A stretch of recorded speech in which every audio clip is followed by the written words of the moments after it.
Hey guys, you are watching your anime world. How are you all? Please support to subscribe this channel for watching new interesting stories. So in this video, we will see what if Deku became a Mobian before the UA entrance exam. Here is short summary. Izuku is on his way to the UA entrance exams. He never met All Might and is prepared to try out for the best school of the world. He doesn't even make it to the school. But before we start, if you want more stuff like this, then be sure to subscribe and like this video. And if possible, share this video with your friends. Now let's start the story. Izuku was walking towards UA.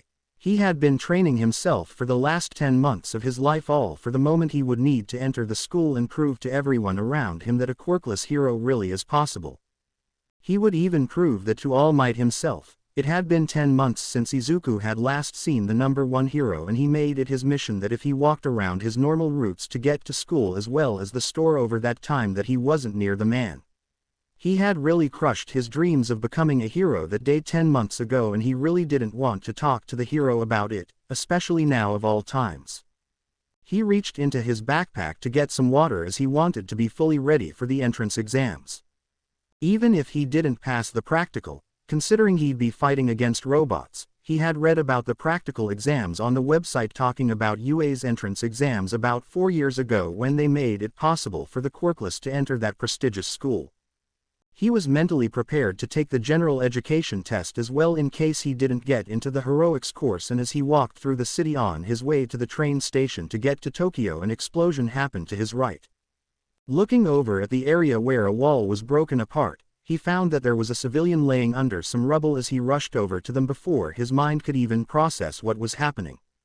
Pulling the rubble off the civilian, he found that the man was bleeding from his head as Izuku managed to pull them out.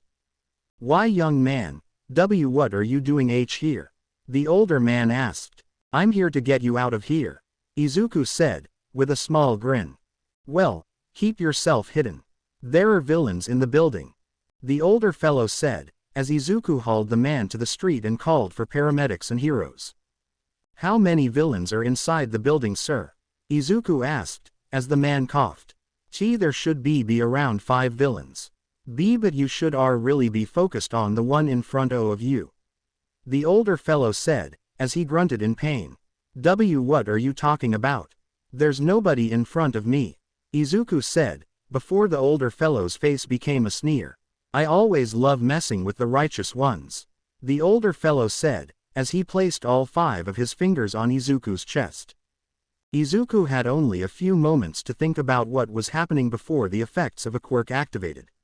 He felt as though all his bones were becoming mush, as well as his body shrinking in size before he became a splatter of blood on the ground near the man on the ground. He smirked to himself as he got up from the ground, shaking off the remaining dust and debris as he walked back towards the building, as he called out to his allies in the building. "Hey, we got a witness outside that I just took care of. Be careful," the man said, as the others gave him a smirk and ran up the stairs to begin their purge.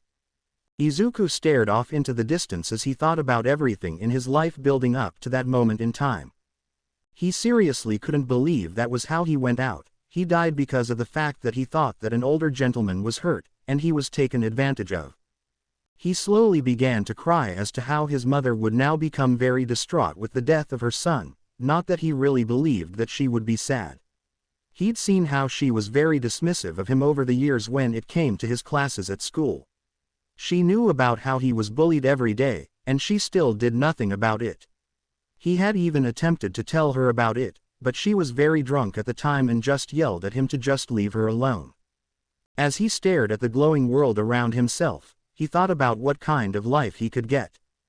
Kachan got what he wanted from Izuku. He had died in order to make the boy's life much better. He just wished that it didn't come at the cost of thinking he'd saved the life of an elderly man. Shaking his head to get out of the strange thoughts of self-deprecation, Izuku had looked at the glowing light in the distance as he started to walk towards it. He had no idea what that would do for him, considering the fact that his entire body feels weightless, and at the same time he was feeling pain all over his body, but that was par for the course for a life he lived. By the time he reached out for the light at the end of the weird empty void, he suddenly felt his entire body begin to break apart as he suddenly disappeared from the void. Dr. Robotnik was sleeping in his bedroom, as it was around midnight at the moment. Evil can't do more evil if they aren't getting enough sleep after all. He was having the greatest dream of his life as he thought about terraforming the entire world of Mobius into a robotic paradise where everything can survive anything that the universe can throw at it.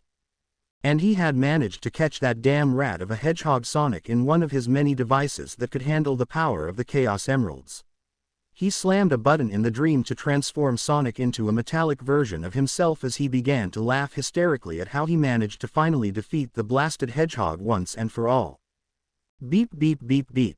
Gyarg. Robotnik screamed in fear as he fell from his bed. What the hell is going on out there? He called out, gathering his clothes and putting them on. Looking at the time on his alarm clock showed that it was only 3 in the morning for him as he grumbled to himself leaving his bedroom. Entering the hall, he found himself staring at a scene that could be comedic for him as he just stared at the scene before him as he saw an unconscious green Mobian sleeping in the middle of one of his traps. Placing a hand over his face and rubbing it down his mustache, he walked over to the tube that held the Mobian as he tapped on the tube itself to see if he could wake them up. Nothing happened each time he tapped on the tube, so pulling it away, he reached out to the Mobian and poked his body. Soliciting a groan of pain and discomfort from the small being, he watched as they slowly sat upright as their ears flopped over their face adorably. That was if he could call the action adorable. Where am I? The small creature asked, as he took in his surroundings. Welcome to the new base of operations for the glorious Dr. Robotnik. Robotnik called out, throwing his arms out. Who are you? Izuku asked, as the man just turned white in color. Don't tell me that you've never heard of me, brat. I'm the great and indespicable Dr. Ivo Robotnik, otherwise known as Dr. Eggman by that filthy hedgehog and his friends. Dr. Eggman said, as he grumbled, scuffling his foot on the tiles. I've never heard of you, sir. Do you know where I am? The small Mobian asked, confusedly. Are you sure that you want me to answer that question for you? You are on Mobius within my base of operations. Now are you working with that dreaded chipmunk Sally Acorn? Eggman questioned as he glared into the bunny's eyes with his goggle-covered eyes. Mobius. What are you talking about? I was on Earth before I woke up here. Wait, why do I have fur instead of regular fleshy arms? The small Mobian screeched in clear confusion and fear. Eggman thought about how to answer the boy's question before he had a thought of his own. What was this boy doing in his building, and what could he do to gain their trust? Shaking his head, he just decided that it wasn't worth it to stay awake any further and just grabbed the Mobian by the ears and dragged them through the halls. All the while the small Mobian had just been struggling to get away from his grasp as he pointlessly struggled in his arms the entire time. By the time Eggman had made it to the outside of his base, he tossed the small Mobian out of his base before slamming the door. Not before he left the small creature with a final set of words for the evening. If you don't want to be killed by me, just head over to those dreaded hedgehogs. I don't have time to deal with you at 3 in the morning. Eggman said, as the small Mobian had rushed away from the place in a hurry. Izuku ran through the woods near the base of operations that belonged to the weird scientist Eggman. He had no idea why he had this innate fear of the man, but he really didn't want to piss him off further, so he followed the man's directions. He was kind of like Kachan, except he didn't use a quirk. But aside from that, the small bunny boy had rushed through the forest as fast as he could as his ears flopped in front of his face.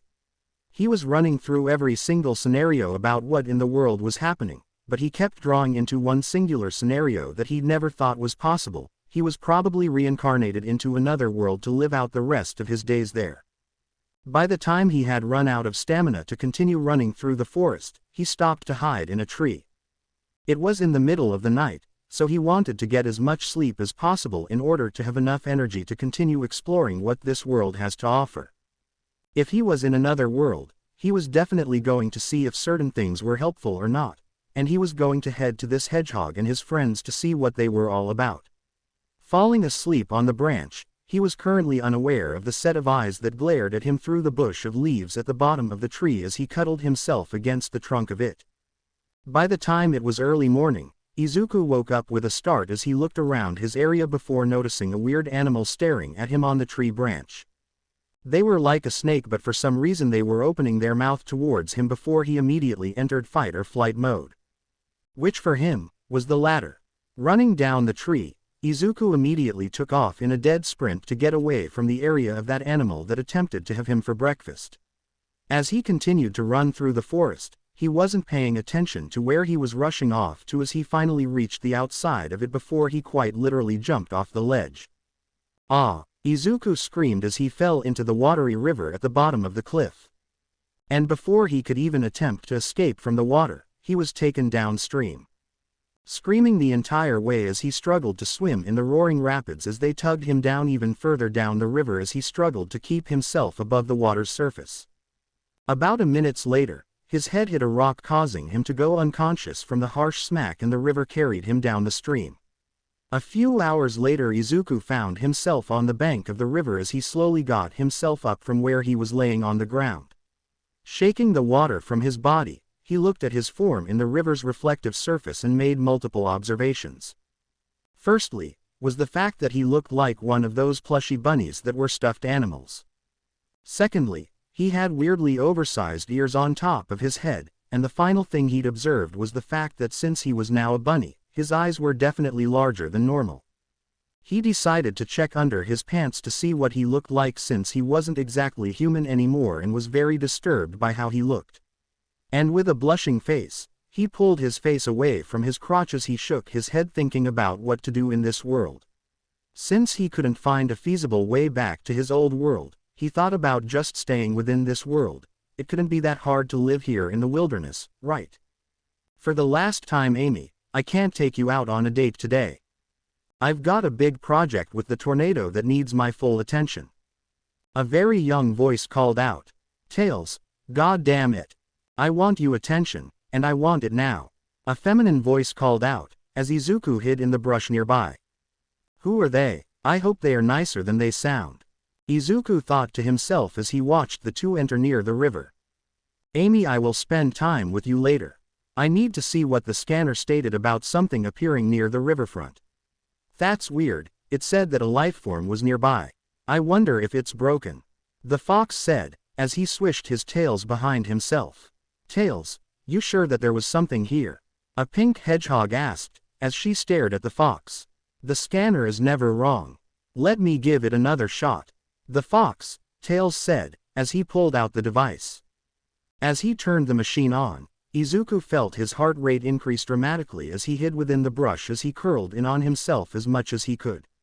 And that was when he heard movement near him as he opened an eye to see two pairs of eyes staring at him in shock and confusion as he stared at them whilst he hyperventilated at how they stared at him blocking the sun. See, Amy, I told you that my scanner cannot be broken. Tails said, as he jumped into the air. Hey, are you alright? You seem to be having a slight panic attack. Amy asked, as she ignored Tails. Why yeah, I'm fine, but where am I? Izuku asked, as he stared at the two fearfully. Don't worry little guy, big sister Amy is here to help you find your way around here. Amy said, picking Izuku up from his seated position. Why you don't seem that much older than me? Izuku muttered. How old are you anyway? She asked, as Izuku shuffled his feet. I am 14, Izuku said, looking away. Really, I'm 15 but that is just surprising. Amy said, as she looked to Tails. I'm 14 as well. Nice to meet you, Tails said, holding a hand out. Midoriya Izuku, Izuku said, shyly taking the hand.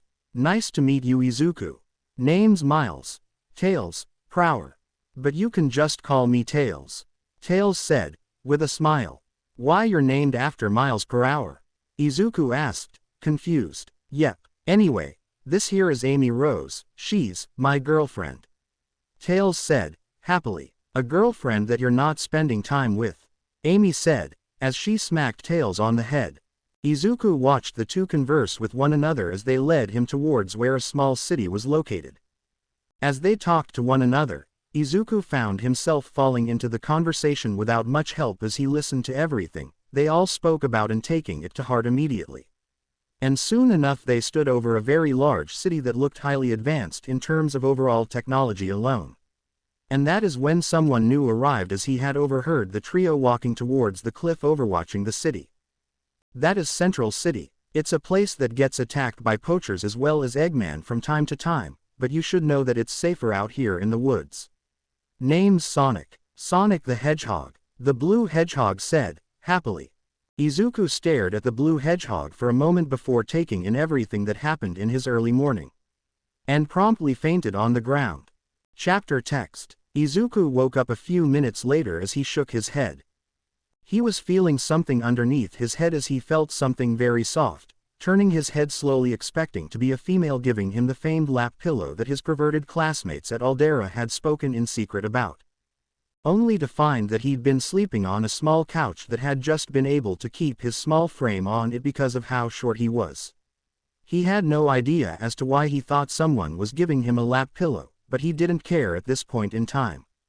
Feeling around his head, he found his bunny ears still on top of his head as he let out a sigh. Everyone always had compared his meek personality to that of a bunny, and now that he felt the trademark ears on his head he pouted.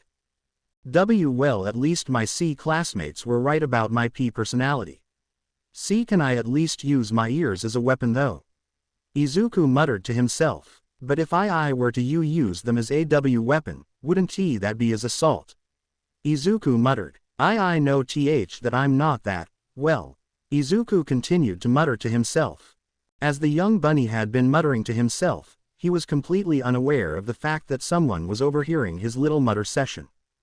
They looked around the corner and smirked to themselves before walking out from behind the wall they were standing behind.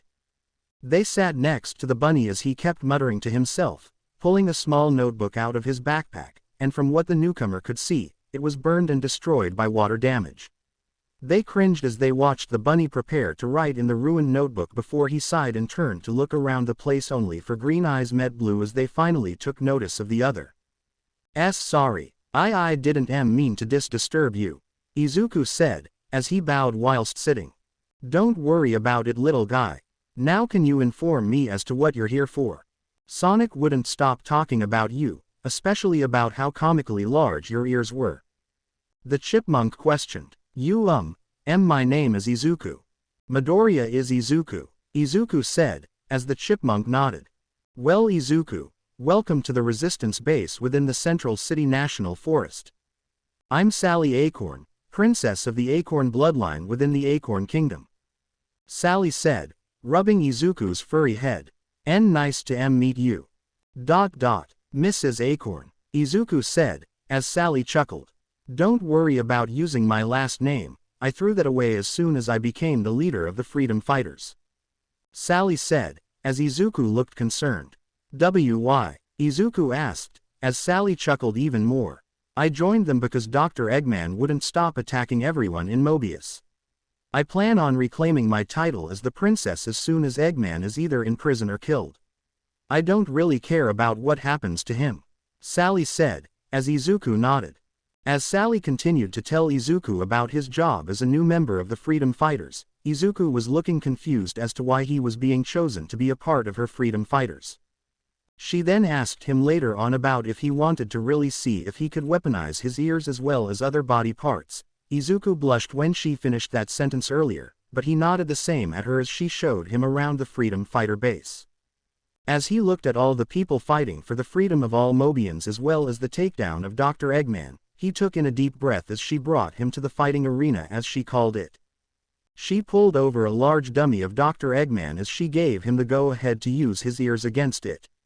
He tensed his ears for a moment as he felt them harden slightly in preparation as he swung his head around and slammed them into the dummy of Dr. Eggman, only for him to hold his ears in his hands as he let out a small yelp of pain. Well, it appears as though you can't use the ears as a weapon. I don't know why they are so large though, Sally said, writing down her observations in a small notebook. Well, I've never used a limb like my ears like this before. I wouldn't know how to utilize them properly. Izuku replied as Sally stared at him. Did you ever learn how to fight from someone? She questioned as Izuku shook his head. I don't belong in this world. All I know is the fact that I appeared here, Izuku said, as Sally nodded. Where did you come from then? If you don't mind me asking. Sally asked, as Izuku spoke up. I came from a W world where S superpowers like S Sonic's SP speed were commonplace. I wasn't born W with a superpower of M my own.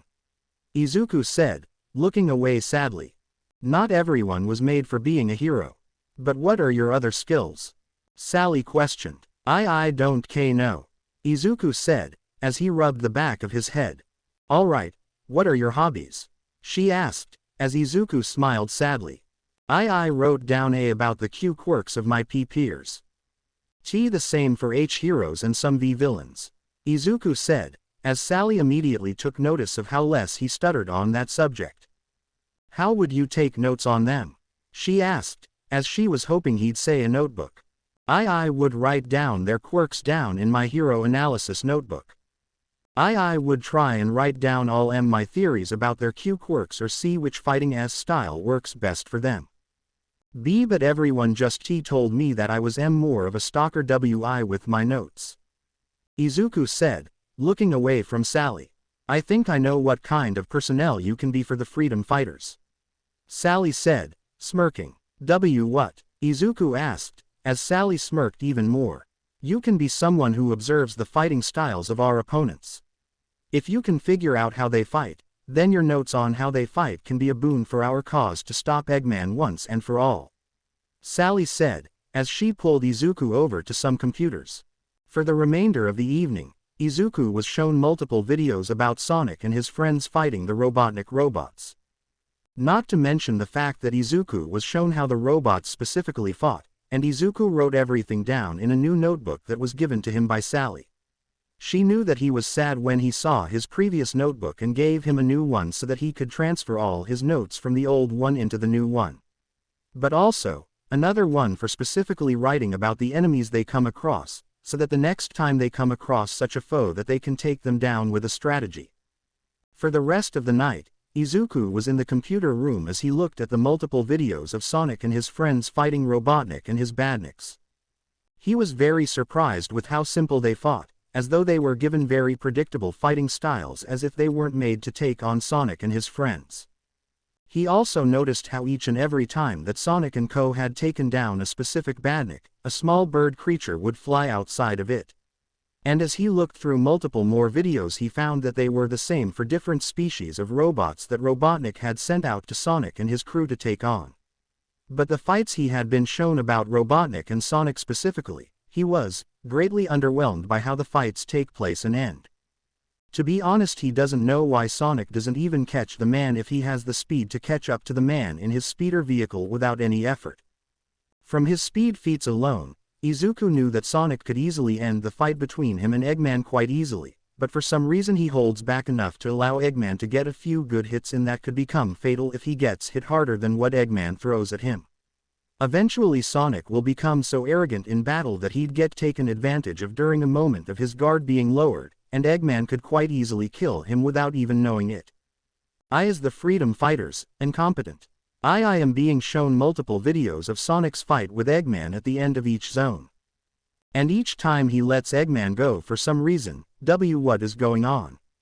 Izuku muttered to himself. What are you doing in here still? ? I thought you were in bed. A familiar voice called out behind him. Huh? Izuku asked, turning around to see Sally behind him. Sally? Izuku asked, as Sally herself looked into his eyes.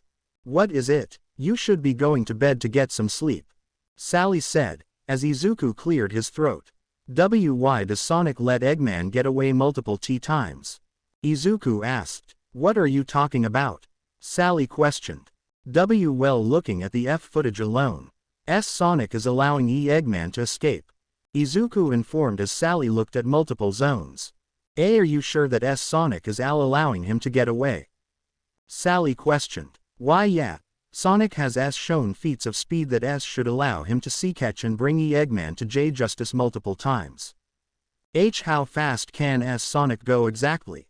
Izuku asked, as Sally looked at him in the footage. He can go faster than the speed of sound as well as light itself. From one of our adventures, he has managed to run so fast he traveled through time. Sally said, as Izuku gulped. Well, if he can move that fast, why is he allowing Eggman to escape each time? Izuku asked. You pulled the words out of my mouth. Get some sleep, kid. We will need your brain later on. I need to have a word or two with Sonic, Sally said, her little tuft of hair covering her eyes. Walking around the Freedom Fighters' base of operations, Izuku looked around for a door with his name on it. But that proved to be something very difficult, as he had no idea where the small rooms where the Freedom Fighters had their spare bedrooms. Shaking his head, he had walked towards a small hole on the ground that had a small sign hanging just above the small hole with his name on it. They were really taking his bunny name to heart. Moving into the small underground hut, he looked around the area and found that it was actually very comfortable looking on its own. He found the bed nearby as he laid down on it as he thought about his night, and for the moment, he wouldn't mind Sonic getting in trouble with Sally for his actions of not taking Eggman in when he has the chance. If he really wanted to make sure that Eggman didn't get away with whatever he did to the entirety of Mobius, he really should try and take him in. Off in the distance, a weird black smoky ghost mist had shown itself around the small base of operations of the Freedom Fighters. It smiled evilly as it took in the view of his target to take over. Licking his lips, he let out a raspy laugh that was followed by him slowly disappearing into the sky, his red eyes glowing in the dark sunrise of the morning. Chapter text. Whilst Izuku was hiding in his little den, Sonic had arrived after fending off an attack from Eggman. He was looking particularly happy as he walked through the base of operations for the Freedom Fighters. The place was a small safe haven for him to relax for a bit. What he had not been prepared for was a very irate Sally rushing towards him with murder on her mind as she stopped in front of him before taking in a deep breath. She glared at him for a moment as Sonic attempted to read what kind of situation he was entering and thought she was angry for not getting her something to eat for her cravings. As he opened his mouth to speak, Sally had just thrown a small notebook into his face, causing him to grab it from midair, giving her an expression of pure calm and collectiveness. Any reason why my girlfriend is wanting to throw something at me unprovoked? Sonic questioned. Unprovoked? Do you have any idea as to what I had just downed out this morning? Quote. Sally screamed at him, gaining attention. What is it? I don't know what you're talking about unless you tell me. Sonic retorted. The fact that you nearly let Eggman escape from every encounter the two of you have. That's what. Sally screamed at him. What are you talking about? I'm never letting him go, Sonic said, as he glared at Sally. Read those notes then, Sonic. Those are from that new rabbit that joined our group. I asked him what his skills were and was told by him specifically that he was very keen on observation. And what do you know? Every time you fight Eggman, there are exact moments in time where you can take him down once and for all, Sally said, as Sonic looked down at the notebook. He opened it slowly, thinking that something was going to leap out and attack him. And as he saw the language written, he saw that the writing could be improved upon from how whoever wrote this rambled on in the notes itself, but they were very good if they were able to keep him in his line of sight through electronics. But by the time it reached the moments at each zone where he fights Eggman, he paid extra attention to those fights as it portrayed him as merely having fun in the fight instead of being completely serious. Even he had to admit that whilst these notes aren't wrong about him having fun in his fights with Eggman, they were very eye-opening for him as they mentioned multiple times he could have attacked when he instead dodged.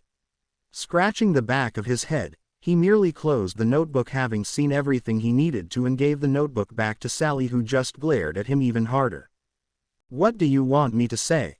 Can't I at least have fun messing with Eggman whenever we meet? Sonic asked as Sally looked like she was about to burst a blood vessel. Your job is to make sure that Eggman can't attack us anymore, and what are you doing currently? Sally asked, angrily. I'm relaxing. You are aware that those robots of his aren't very featherlight in their general makeup. They are metal that I am slamming my body into each and every time I fight Eggman himself, as well as when he uses his giant mechas, Sonic said, as he looked around. What are your plans for when you meet Eggman next? Are you going to let him get away again, or are you finally going to nab him before taking him to prison?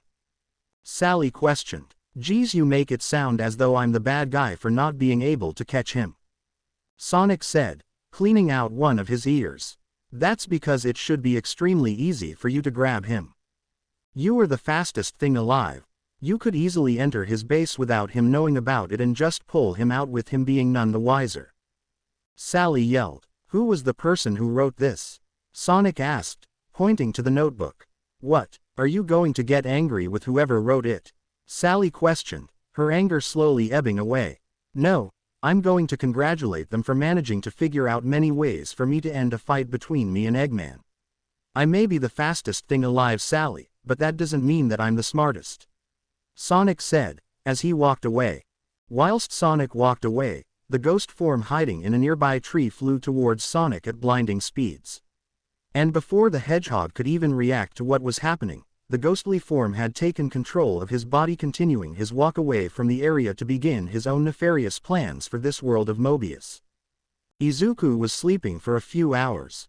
He was having a dream where he wasn't in the world of anthropomorphic animals who could move faster than the speed of light and sound, who had two tails to fly, had strong knuckles that allowed them to both climb and quills that allowed small forms of flight. Don't even get him started on how loud Sally could be when she was furious about whatever happened outside the little den he'd been given for himself. And as the hours continued further, Izuku came out of the den at around midnight as he stretched his body before looking around the place. Everything was covered to the brim with blood and guts everywhere. Something fell on top of his head as he looked around and felt his furred head. Pulling his hand back, he found that the comically large glove on his hand was covered in blood as he looked around the area. Once he gained the thought process to look up, he found multiple bodies lying across the trees and he found that Sally wasn't amongst them at all. Shaking his head in slight fear as to what could have done this, he initially thought of Eggman, but then another thought had come up to him all on its own. What if Sonic got angry at Sally and decided to really snap against her? Shaking his head, he knew that Sonic wouldn't kill one of his own like this. Much less in such a very gruesome and harsh way. He moved through the trees and forestry as he looked at each and every dead corpse on the ground. He eventually came across what some of the others within the Freedom Fighters, on his first day by the way, called flickies. They were small bird-like creatures that the Freedom Fighters stated that they'd protect with their very lives, and those little creatures were lying on the ground dead as well.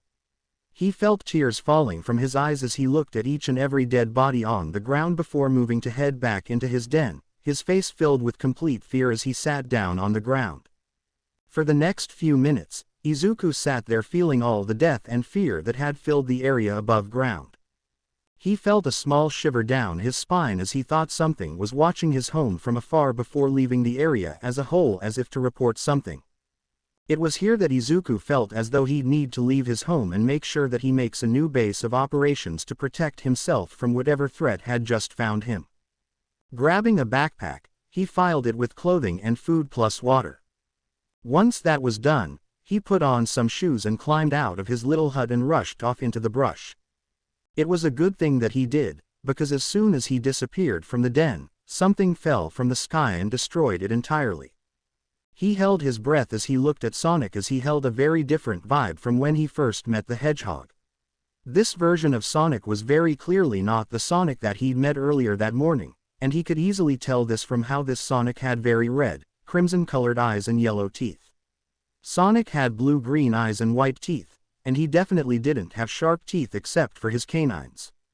It looks like he got away. Damn, I should have just attacked when I had the chance earlier. Lord X will not be happy.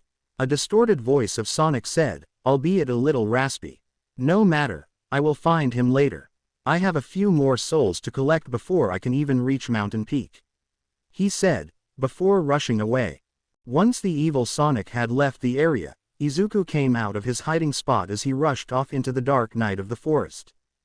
As he ran, he couldn't help but think that he was extremely lucky as to how he had that feeling of being watched before his home was crushed into nothing. Call it a danger sense from his new body, but Izuku liked to make it feel as though it was his experience from knowing that he was being followed back in his original world. Shaking his head once again, he needed to keep his eyes on the only thing he should be knowledgeable about. Getting away with his life and survive long enough for Sally and the other freedom fighters, if they are still alive. He continued to rush through the forest as he stepped on small twigs before he fell into a small pit. He noticed that it wasn't just any kind of pit, it had spikes at the bottom as Izuku just flailed around thinking that he was about to die for the second time. But he felt as though he stopped falling at some point, and as soon as he opened his eyes, he found that he was just barely floating above the spikes. Letting out a small sigh of relief, he tried to fly higher than he was and he felt himself float higher. Once he got up to high ground, he felt something fall on top of his head and felt that his ears had suddenly grown in size, acting as if they were propellers. I guess I found a way to use my giant ears," Izuku muttered before taking off. "I need to find everyone, but I don't know about what this world has or what zones there are. I just hope that I find a place that looks slightly familiar," Izuku said to himself. Moving forwards through the forest, Izuku came across a giant golden ring as it was just sitting there. He walked up to it as he saw that there was a giant island in the sky on the other side of it, so not thinking straight, he stepped foot inside of the golden ring as he was suddenly taken inside of it. "No," a voice from the forest called out, revealing the Sonic lookalike who was angrily looking where the golden ring had once been. "Damn it, I was so close to ambushing him. Lord X will not be happy that I let another of the freedom fighters escape," he muttered. "Xenophanes," a very loud voice called out. "Shit," the Sonic lookalike said, before rushing towards a nearby red giant ring. Izuku appeared on an island that was high in the sky. He looked over the edge of it and saw that he was thousands of feet in the air and gulped nervously as he walked through the destroyed island of the sky. He saw the place was still on fire as he walked through it, and as he cautiously walked through the flaming forestry, he found that there was something nearby on the ground and walked over to it. Picking up the item from the ground, he found that it was a small arm blaster rifle, and he thought to himself of something he'd heard back when he was at the freedom fighter campsite. This was Tails' weapon. How did it get lost here? Izuku muttered as he put it on his arm. Well, I guess I can just return it to him once I get away from this place. Whoever destroyed it must not be nearby right now. But if they could find me in my little den, they could most definitely find me here. Izuku muttered again before rushing away. So this is the bunny you lost track of. He appears to be disappointing to me. No matter, I will take care of it. Xenophanes, just head back to the underworld. I will take care of that little rabbit, the voice said, as Xenophanes gave a gruff grunt. As Izuku rushed through the flaming island, he found himself coming close to an area where he could see a giant emerald on a pyramid structure. He ran over to it as he saw how large it was compared to him. He felt something calling to him to place a hand over it and softly placed a palm on it. As soon as he felt how coarse and soft it was at the same time, a pulse of power entered through his entire body as he noticed that he was being watched by something in the trees. Turning around to see who was glaring at him as he stood in front of the emerald, a red echidna had walked over to him with a very angered expression on his face. "What in the hell are you doing to the Master Emerald?" The red echidna called out. I feel as though it talked to me," Izuku said, as the red echidna just stared at him for a moment. "Well, that's good, now you need to get away from here," the echidna said, as Izuku tilted his head. "Why? Do you know what's going on?" Izuku asked, as the echidna just shook his head. "No, all I know is that Sonic is being possessed by something that we don't know. Head to this base on Mountain Peak. I will head there after collecting the Master Emerald and placing its shards in a small bag," the echidna said, as Izuku prepared to leave. "Wait, what's your name?" Izuku asked, as the echidna threw a small ring that became a large one. "The name is Knuckles, Knuckles the echidna. Now leave," he said, as he shoved Izuku through the portal. "Do you really think that Mountain Peak will remain out of my range for long?" "Knuckles," a voice called out behind the echidna. "Me, Tails and Eggman have defeated you before X. You will not be taking control of the Master Emerald," Knuckles called out, entering a combat stance. "So be it, but just know, I will not be allowing you to escape this time," X said, as he rushed at Knuckles. Chapter text. Appearing on the other side of the golden ring, Izuku landed on the ground with a grunt. He looked at his new surroundings as he got adjusted to the level of near brightness the place seemed to be enthralled with. Looking at the surrounding area, He found that there was a small, abandoned town not too far away and made his way over there, knowing that if he went that way someone might be there to give him directions. Running down the path, Izuku didn't want to let Knuckles' decision to hold of that creature, if he heard correctly, off until he arrived at Mountain Peak's base of operations. He made it there within a couple of hours as he walked through the empty streets of the town. It looked entirely abandoned before he decided to take refuge inside of one of the buildings in order to get some sleep. If he could sleep some before heading out in the morning, he might have a chance of making it to this mountain peak by evening the next day. Sitting down on a couch he looked at the pictures that belonged to one of the families that lived in this specific house. It was a tall rabbit with large ears similar to his own, but there were two females in the picture that he could surmise. The tall one was definitely the mother, based on the height difference between the two, especially the loving looks the mother was currently giving the child in the picture.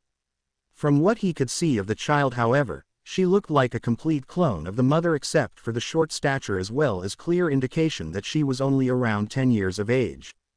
"I miss you, Mom. I just hope that I can return back home and think none of this ever happened," Izuku muttered to himself. Falling asleep on the couch for the evening, Izuku had nightmares of being caught by the Sonic Faker.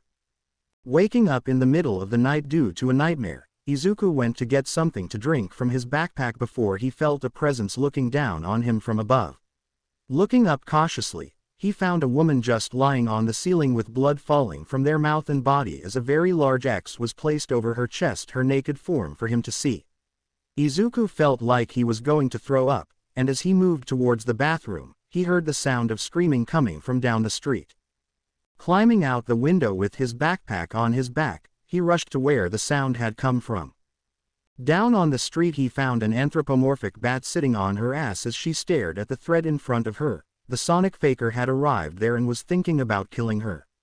And without even thinking about what could happen to himself, Izuku thrusted himself at the monster as he jumped into the air and flapped his ears above the Sonic Faker.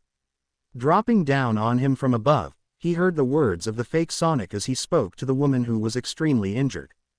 "With your death, I will be capable of entering Mountain Peak. And soon enough I will manage to kill every single person in Mobius. Once that happens there will be nothing that can stop me."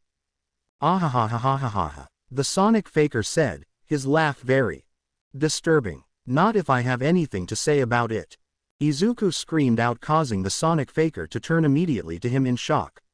"What?" he called out before a pair of green and pink ears slammed into his gut, sending him flying into the distance. "4. Izuku called out, before shaking his head. "We should probably get out of here before he comes back," Izuku said, picking the Batgirl up. "Just head down this pathway, it leads straight to Mountain Peak," she said, as Izuku followed the path. Running down the path, the two finally arrived in the outskirts of Mountain Peak. And once crossing over the border, they managed to finally escape the monster that used to be Sonic the Hedgehog. The Batgirl rushed off into the distance without thanking him for saving her life, and Izuku made sure to slowly move through the night as he thought about the nightmare he'd gotten before he heard the girl scream. He continued to stew on his thoughts before he heard the sound of feet rushing towards him in his position, and when he looked up, he found Sally staring at him in wonder. "Why, you survived. How did he not find you?"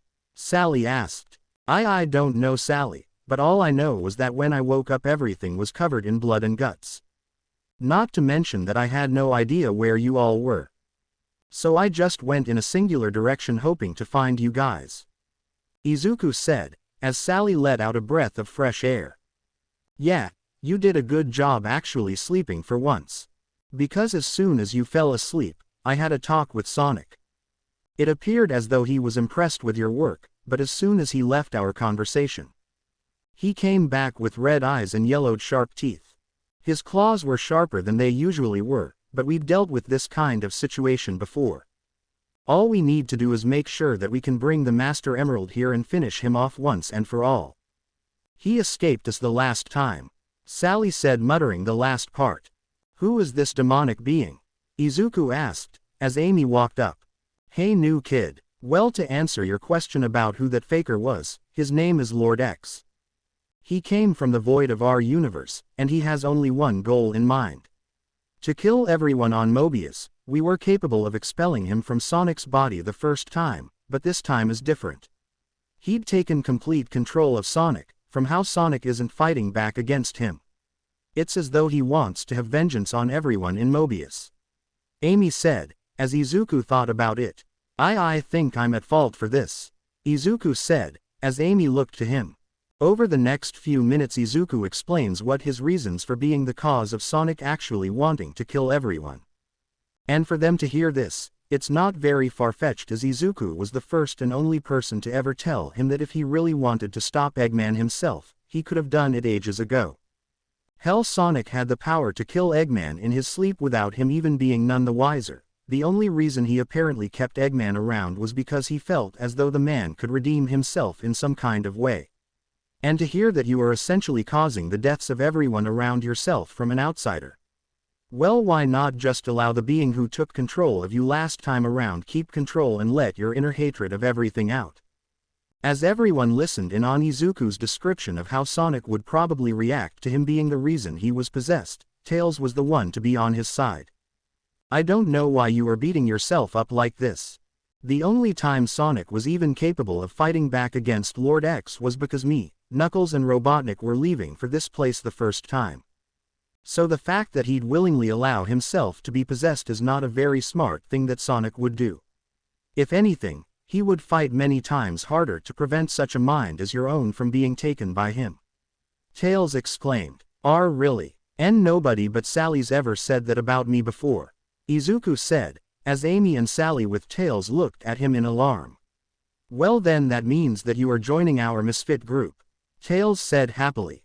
They were about to continue their little conversation when two giant golden rings appeared on Mountain Peak. And jumping though the two of them were Knuckles and Dr. Eggman as the doctor was looking worse for wear. He had been holding onto his stomach as he thought about what to do. The last time he'd fought Lord X was when everyone around the entirety of Mobius was killed off instantly. They could only hold him off before leaving the area to come back later and trap him with the Master Emerald. He'd be expecting them to do the same thing again this time. Can someone tell me how the bloody hell Sonic got possessed by Lord X again? Eggman screamed out like a petulant child. Chapter text. Can someone tell me how the bloody hell Sonic got possessed by Lord X again? Quote. Eggman called out angrily. Eggman, the last thing we need right now is everyone throwing AF fit. Izuku said, as Eggman stared at him. I've never seen a green rabbit Mobian a day in my life. What are you doing here? Clearly you do not belong here. Eggman growled. I came here through events I am not even aware of. But all I know is that I need to assist with this T-thread all I can. Izuku said, as Eggman looked at him closer. You don't have one of those heroic complexes, do you? I swear every one of you Mobians wish to become a hero. Eggman grumbled as he walked away. How did you manage to get Eggman of all people to just leave a conversation like that? If we knew how to do that we'd win our battles all the time. Sally questioned as Izuku looked a bit embarrassed. Well, all I really did was just tell him the truth. That's all. Izuku replied as Sally sighed. Over the next few days, the entirety of the Freedom Fighters came up with strategies for taking on Lord X. After learning about the man and his past with Sonic, Tails, Knuckles and Eggman, Izuku learnt that Lord X had fought Knuckles, Tails and Eggman before and had somehow lost with all his powers that he held over Sonic within the hedgehog's body, of course, which caused Izuku to literally look at them all with exasperation. How was Sonic clearly capable of taking on Eggman all by himself, but at the same time incapable of taking him down all on his lonesome? Much less with the assistance of Tails, Knuckles and the Freedom Fighters as a whole. Getting his head out of that rabbit hole, no pun intended, of muttering spells, Izuku helped out with plans on how to get the Mobian Devil out for them to use their plan. Based on what Tails and Knuckles spoke about the Master Emerald, it was perfectly capable of expelling the demonic presence of Lord X, a being from the vast void of the universe who had lived far longer than the god of destruction Chaos himself.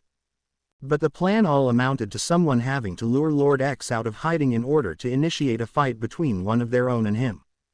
But that was the easy part. Keeping him completely taken off guard by the fight between himself and the person in the battle with him was the very, very hard part. Considering the fact that he's probably not going to go easy on those he comes across and will just go for the kill, and practically nobody is safe if they go out there. Although since Izuku was fairly new to the place, Izuku thought that he'd be the perfect bait for Lord X to come out and play some games before coming in to try and land a final attack on him in order to kill him. Izuku was all for that kind of plan and went to inform Sally, Tails, Knuckles and Eggman about his idea for catching Lord X unawares and saving Sonic from the demon himself. Walking around Mountain Peak, Izuku found himself arriving at Eggman's little building, hearing the sounds of machinery inside. Knocking on the door, he waited for the Mad Doctor to come out. Once he did, he looked around before looking down to see Izuku's shy form shuffling on his feet. "Sai, what do you want, plebeian?" Eggman asked, looking exhausted. I think I have a plan for how we catch Lord X unawares," Izuku said, as Eggman leaned on his door. "Well, I'm waiting to hear this kind of plan," Eggman said, as Izuku looked away. Well, it involves me, but I'd rather wait until I've gathered everyone to inform them about my plan," Izuku said, as Eggman just stared. "Well, not like I have anything to do aside from building robots that can lock onto Lord X's presence within the world of Mobius. Meet us at the main hall," Eggman said, as he walked back inside his house before coming back outside. "It's down the road and to the left. It's a really large building for comically short anthropomorphic creatures," Eggman supplied as Izuku hurried down the road. Walking through the halls of the main hall, Izuku saw each and every famous creature of Mobius that had managed to change history as a whole on the planet. He entered the meeting room within the comically large building and saw the leaders of each part of Mobius sitting in their chairs as Eggman grumbled to himself. Looking around at the table, he found multiple survivors who were leaders in their own right in the Mobian he had rescued earlier that day, a black and red version of Sonic that Izuku trembled when under his gaze. A silver-looking hedgehog who looked similar to the black and red one who just stared at him in a questioning manner before settling into his seat once Izuku looked at the others. A pink-colored hedgehog as well as a small rabbit Mobian was present as well, with her a large robot that looked eerily similar to Eggman's robots. To finish the table off was Sally and her second-in-command sitting at the front of the table looking at him with confusion as they had no clue that he was the one to come up with this kind of plan. "So what is the meaning of this meeting, Eggman? I know that you couldn't have come up with a plan for Lord X that fast since you just arrived not even a few hours ago," Sally questioned as the man in question himself just scoffed. "I didn't come up with a plan, the green rabbit over there had made up one on the spot earlier. Go on, you little brat, tell them and me about your plan," Eggman said, as he glared at Izuku through his goggles. Well, I plan on being the bait for this kind of plan," Izuku started as Sally just looked downright concerned. "Why are you thinking that you should be the bait for this kind of plan?" "What is it?" Sally questioned, looking vastly cautious at Izuku. Well, Lord X hasn't really met me personally. And not to mention he's never met me before I arrived here. So who better to distract him from your plan of using the Master Emerald to expel him from Sonic's body than myself? Someone who doesn't even belong in this world," Izuku said, as everyone stared at him. How fast are you?" Tails questioned cautiously. I was able to catch him by surprise earlier this week." "Saving her," Izuku said, pointing at the bat. "What? Lord X had managed to catch up to me whilst I was flying?" The Bat Mobian replied with a shrug of her shoulders. "Rouge, you were supposed to be on a supply run, how did you manage to nearly get killed?" The Black Hedgehog questioned exasperatedly. "I didn't notice he was there, Shadow. I never knew until he had sliced a little bit into my wing with his massive claws. I was lucky the greenie over there was able to save me in time. Otherwise we'd be having a very blue and red problem on your hands," Rouge said, as Izuku finally found her name. "Well, aside from that, I think we should come up with someone who is on par with Sonic in terms of overall speed when it comes to being bait," Sally said, as Shadow glared at her. "I don't know how you think I'm fast enough to be on par with Lord X, but if you hadn't remembered Sally, he can beeping fly. Shadow retorted with anger. Has Sonic ever flown in his time without the Chaos Emeralds? Sally questioned. Only with them, Sally, and he was in his super form when that happened. Tails said, with Knuckles nodding. For the remainder of the day the group of leaders conversed with one another about who should be the bait for Lord X. But as they couldn't come up with anyone else, Izuku found himself a little smug as they knew that nobody else would last very long against Lord X in a fight, especially since he could fly. But if he were to meet Izuku in the flesh instead of using one of his many drones, they might have a chance to catch him unawares. But as soon as everyone turned to look at him, they noticed a small outline of where he saw still there, but his physical body was gone from the area, and rushing out to find him they couldn't find him. Eggman had immediately set off to check his robots for the rabbit's signature within their world. It would take a few minutes, but they would need all the time in the world now if Izuku was actually going to enact his plans now. Walking outside of the mountain peak ruins, Izuku walked as far as he could in order to have Lord X sense his presence within the entire world of Mobius. He had actually made it to what the others called Green Zone by the freedom fighters when he found a drone standing across from him with a confused expression. They immediately walked towards him with a very malicious smile on their face as their hands rose into the air as Izuku rose a hand into the air as well, causing the drone to stop their plans. Staring at him now with confusion, Izuku took this chance to call out to Lord X in order to talk, but he wanted to state a little quote from his favorite comic character that he'd seen back in his world through a movie. A movie called Doctor Strange. What are you doing? Don't you care about your life? The drone questioned. Lord X, I've come here to bargain. Izuku spoke as he glared into the drone's eyes. What makes you think that you can bring him out through a bargain? The drone questioned again. I have information about the plans of those on Mountain Peak, as well as who are still alive that he hasn't caught. Izuku said, as he looked determined. Are you sure that you want to say your bargain? I can always kill you before you tell me and probe your mind for that information. The drone said, raising a clawed hand. I can also give him information about a world chock filled with superpowers that he would be drooling to collect as his Slav S. Izuku said, determinedly. A world of superpowers, you say? What if I think you're bluffing? The drone asked. If I die without giving the information about that world, then that information is gone forever. Izuku said, as the drone laughed maniacally. Well played. I will inform Lord X about your bargain. Play your cards right, and you might become the new host for the master. The drone said, before disappearing into black smoke. Izuku stood there for a while before he felt his heart continue to beat very fast, like he was terribly fearful for his life at this moment. He knew that he was jumping the gun for this plan, but he wanted to buy everyone enough time to set up. And what better way of doing that than selling his old world out? Sure, his mother lived in that world, but as of late she had been splitting apart from him emotionally for the last 10 years of his life, and he'd found some letters from his father informing her about how she could move into the United States to live with him. And she had accepted his offer to go there. He read the letter she was about to send back, and it showed that she was very sad about her life with him in her life and wanted to start over in America. Because of that, Izuku had willingly torn his relationship with his mother that night as he stopped talking to her as well as hanging out with her over the last few years, enough that she had been about to leave the night before he met All Might. He was brought out of his muttering when he heard heavy breathing behind himself.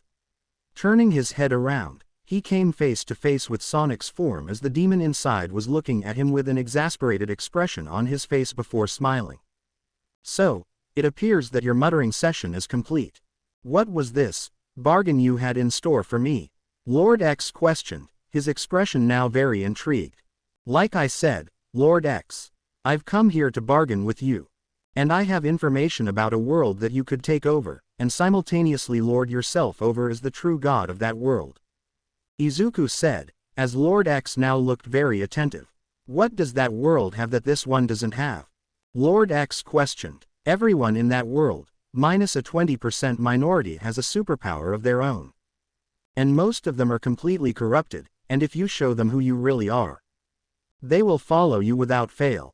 Izuku said, as Lord X looked like he was really about to bite. And if you are wrong? He asked. Just look through my memories, you can manifest yourself in my... universe itself and take over the human you desire to be the most on that planet where I lived. They all have superpowers, and they are more than powerful enough to sat your lust for power. Izuku said, as Lord X was now rubbing his hands together. You are willing to give up your universe for my eternal pleasure. Surely there is something you want in return. Lord X questioned. There is, in exchange for my world. Could you please leave Mobius and its inhabitants alone for the rest of their lives in this universe? Izuku asked, his eyes conveying that he wasn't lying. Lord X stood against the tree as he saw the others within the world of Mobius mobilizing in order to take him down. He chuckled to himself as he realized the plan Izuku was making. It was a good bargain for him in the end. All he'd need to do is allow himself to be expelled from the hedgehog's body, and he could literally take control of the world the rabbit told him he was from originally.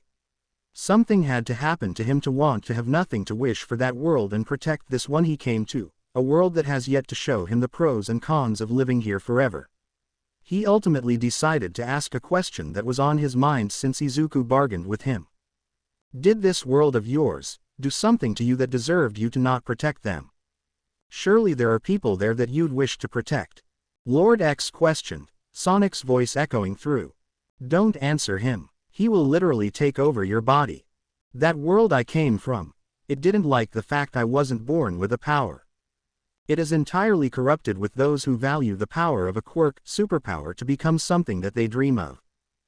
All I ever wanted was to just become a hero. And everyone either mocked me or berated me for my dreams.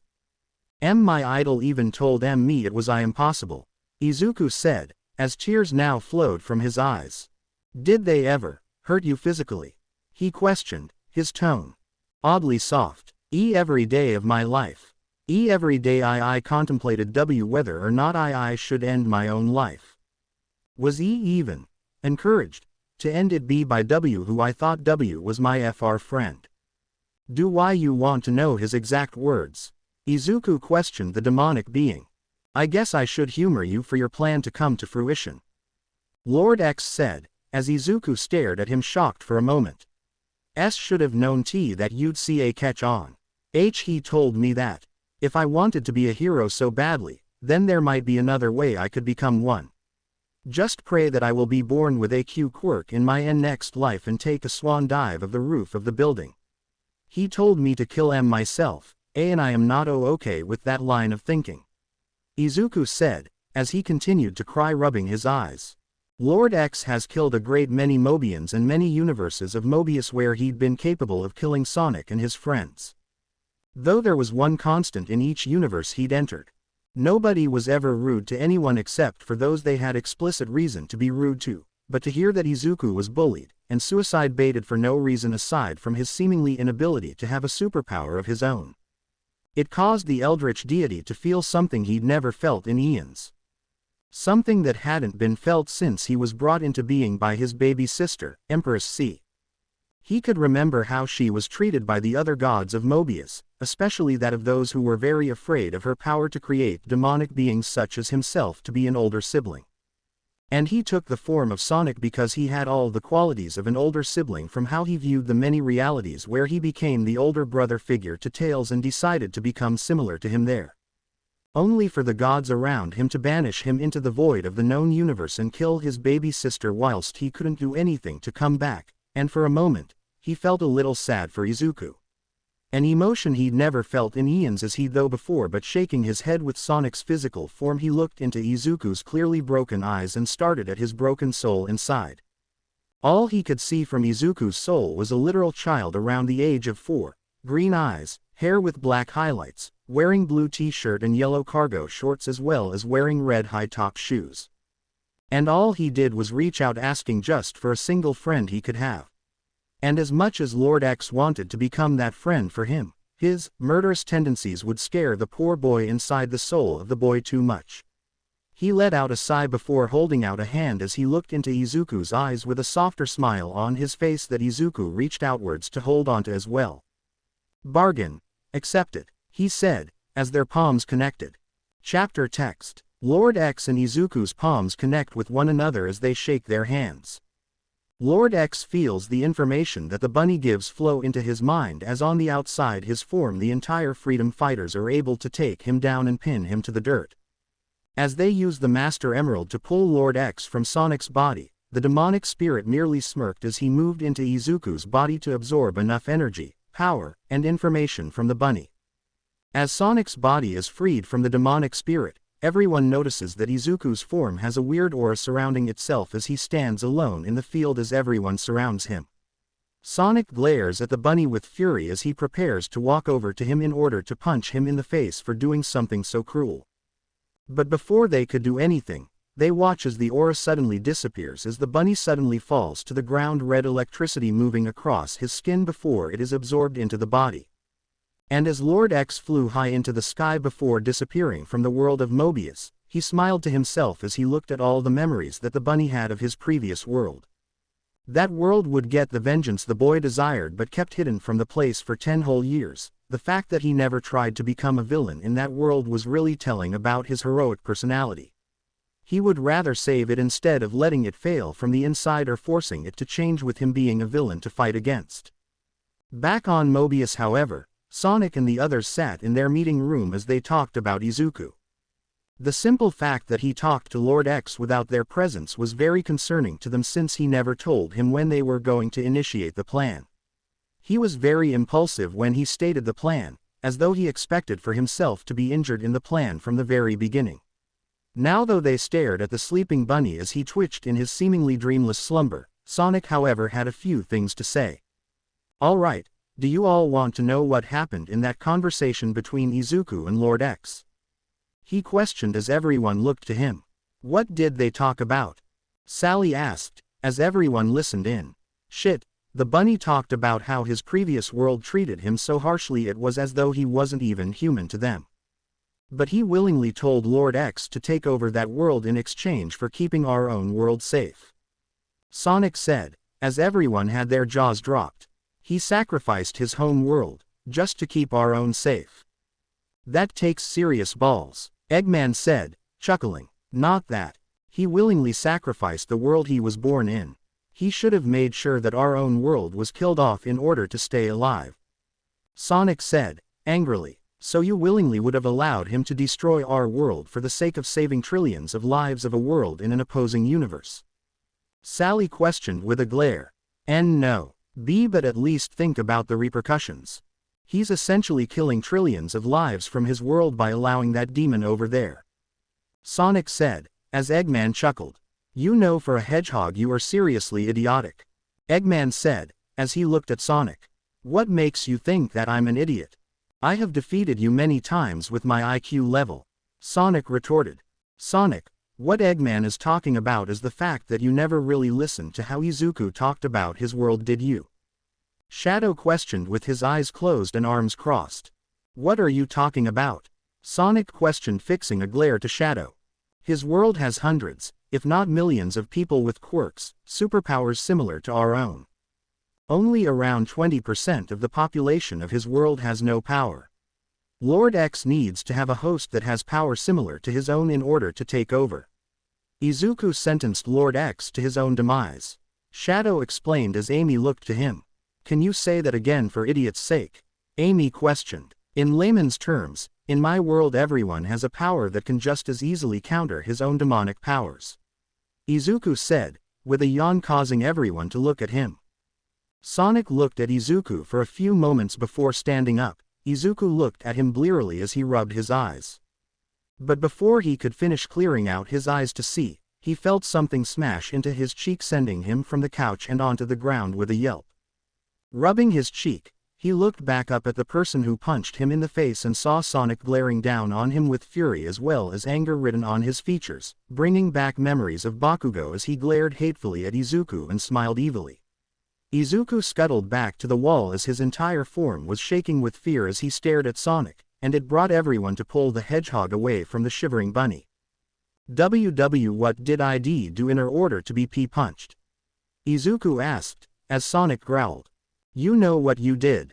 Do you have any idea how many people are going to be killed from your action? Quote. Sonic screamed. You don't know how my life was, Sonic. You think that I wasn't treated as a human. I was treated as a lab experiment by everyone I knew and loved.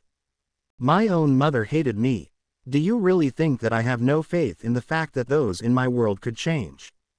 Izuku asked. "That doesn't mean you can sentence them all to death. Some of them could be truly kind and heroic people you hadn't met yet," Sonic said, as Izuku shook his head. "I've met people who played nice to me, Sonic, and they just betrayed my trust not even a few hours later. I've never had anyone I could fully trust. I don't even trust everyone in this room as we speak," Izuku said, as he looked into Sonic's eyes. "You have no reason to let your world suffer because of how you were treated," Sonic retorted as Izuku stood up. "Does anyone have something that can have you feel all the pain of one's memories?" Izuku asked, as Tails walked over to a device he'd made. "Well, I made one for Robotnik for when we eventually catch him without having this kind of situation happening. But I guess we can have it show your entire memory bank," Tails said, as Izuku nodded. Placing the small device on Izuku's head, the young bunny felt all his memories flowing out from the deep recess of his mind. Every single thing he'd hidden from his life that caused him extensive amounts of pain ranging from emotional to physical to metaphorical. And each memory that was shown was like a gun pointed at each of the people in the room as they watched as Izuku went through each trial of pain and misery in his life. They watched as his mother slowly over the course of 10 whole years lose her love of him and eventually move out of the home and head to America. They watched as Izuku had a very close friend in childhood betray his very trust. They watched as everyone around the boy lose his trust as well as care over the course of 10 whole years in a matter of minutes. Sonic, however, remained calm through it all. He didn't show it, but he felt like a jackass for telling Izuku that he was heartless to give up his planet. The fact that from all the memories the boy had of himself being used as a quirk-based punching bag was enough for him to place a hand over his mouth to cover up the bile coming up as they all watched him patch up his wounds. Tails, however, was feeling very similar thoughts to Izuku as he watched the boy grow up. His friends giving up on him and beating him for something he couldn't control, it caused him to hug his second tail to his chest as he felt tears fall down his face. The women of the groups, however, just stared at the screen with growing concern. The fact that Izuku went through all this pain before coming to their world was not something most people would survive with, much less put up with before going down a very dangerous path of villainy to get reparations for all the pain and suffering that was dealt to them. The fact Izuku had not even thought for a moment of betraying his world for his own benefit never crossed his mind until he came here reborn as a Mobian. Not only that, he sacrificed the only home he'd ever had, just so that their home wouldn't be lost. It showed that he had a modicum of trust in their cause as well as world for a safe place to live, aside from Eggman's machinations. Izuku, however, just stared at the memories that were in the deepest parts of his mind as tears fell from them. He hated re-watching the memories of his past, from his quirkless diagnosis, to his mother telling him he couldn't become a hero without a quirk. All the way to his old friend, who had become his greatest enemy, bully, abuser, as he informed him about the best way to become a hero and get a quirk was to just kill himself. That was the worst day of his life if he thought about it, not to mention the fact that he'd met All Might and the hero himself told him that it was impossible to become a hero in the first place. Taking off the memory machine, everyone noticed one singular memory pop up that seemingly didn't belong to the others. It showed Izuku standing in front of an elderly man with yellow locks of hair and brilliant blue eyes that glowed with power. And then the words came out as Izuku couldn't stop it in time. "Do I think that you can become a hero without power? No, I should think not," All Might said, as Izuku felt a small part of his brain freeze. "It's all right to dream, kid, just make sure that it's realistic," All Might continued as he opened a metal door and walked through it. Everyone stared at the memory as they knew that this held significance in the boy's life as they rewound the memory to the point of which Izuku met the man and they saw the man as a much more muscular man. His form was very imposing as he stood much taller than Eggman himself but was built from head to toe in muscles. They watched as he saved Izuku's life from a very particular villain made of sludge, and Sonic made a small remark about being capable of making a tornado with enough speed to send the villain flying away. But as the memory went on, They watched as the man recklessly threw a powerful punch at the sludge villain, causing a small shockwave of air to displace the villain and accidentally knocking Izuku out. But mere moments later was shown to be carrying the boy in the air as he had grabbed onto his leg, and landing on another building. It was here that they listened in on Izuku's ideals in that world as a young man wishing to become a hero without any kind of training whatsoever. I think that B becoming a hero to help people is the greatest thing someone can do. And I inspired me to become a hero like you one day. Everyone doesn't really believe that I can become one, and have been beating that into my head for 10 whole years. But I need to know. Can someone without a quirk become a hero like you? Izuku called out, as All Might stared at the boy. Quirkless. All Might asked, concerned. I know that it's not really been something to have happened in the past, but I think that if I work really hard I can become a hero like you, Izuku said, finally looking at the hero. Everyone watched as the mountain of muscle that was All Might in the memory be shown to be an actual much shorter man with a bony form. His very scrawny form showing that his experience in the field is not to be trusted. In fact, he looked like a mere brush of wind could knock him over if he wasn't very careful.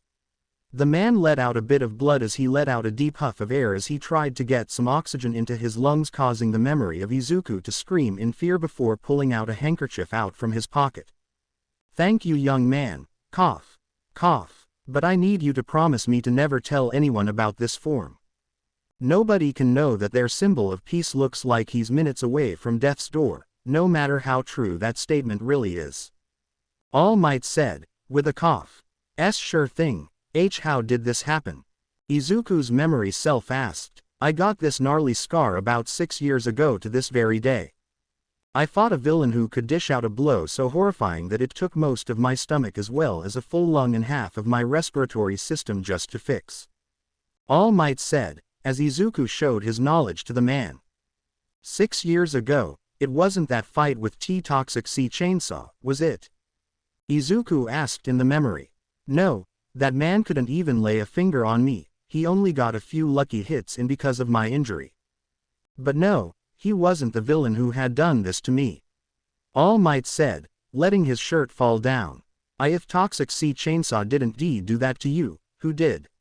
Izuku asked. In the memory. I made sure that the villain who had done this was immediately hidden from all accounts, he must not be known to exist.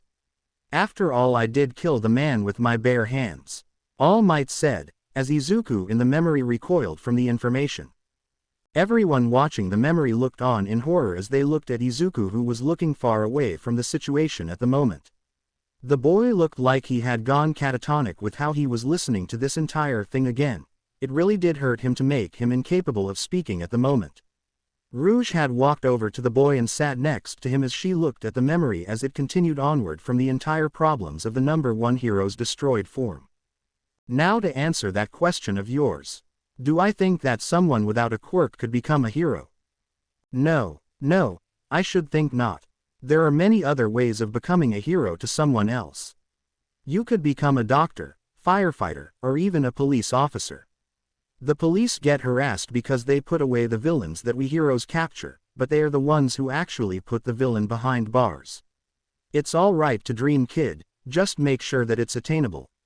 Realistic. See you later, young man.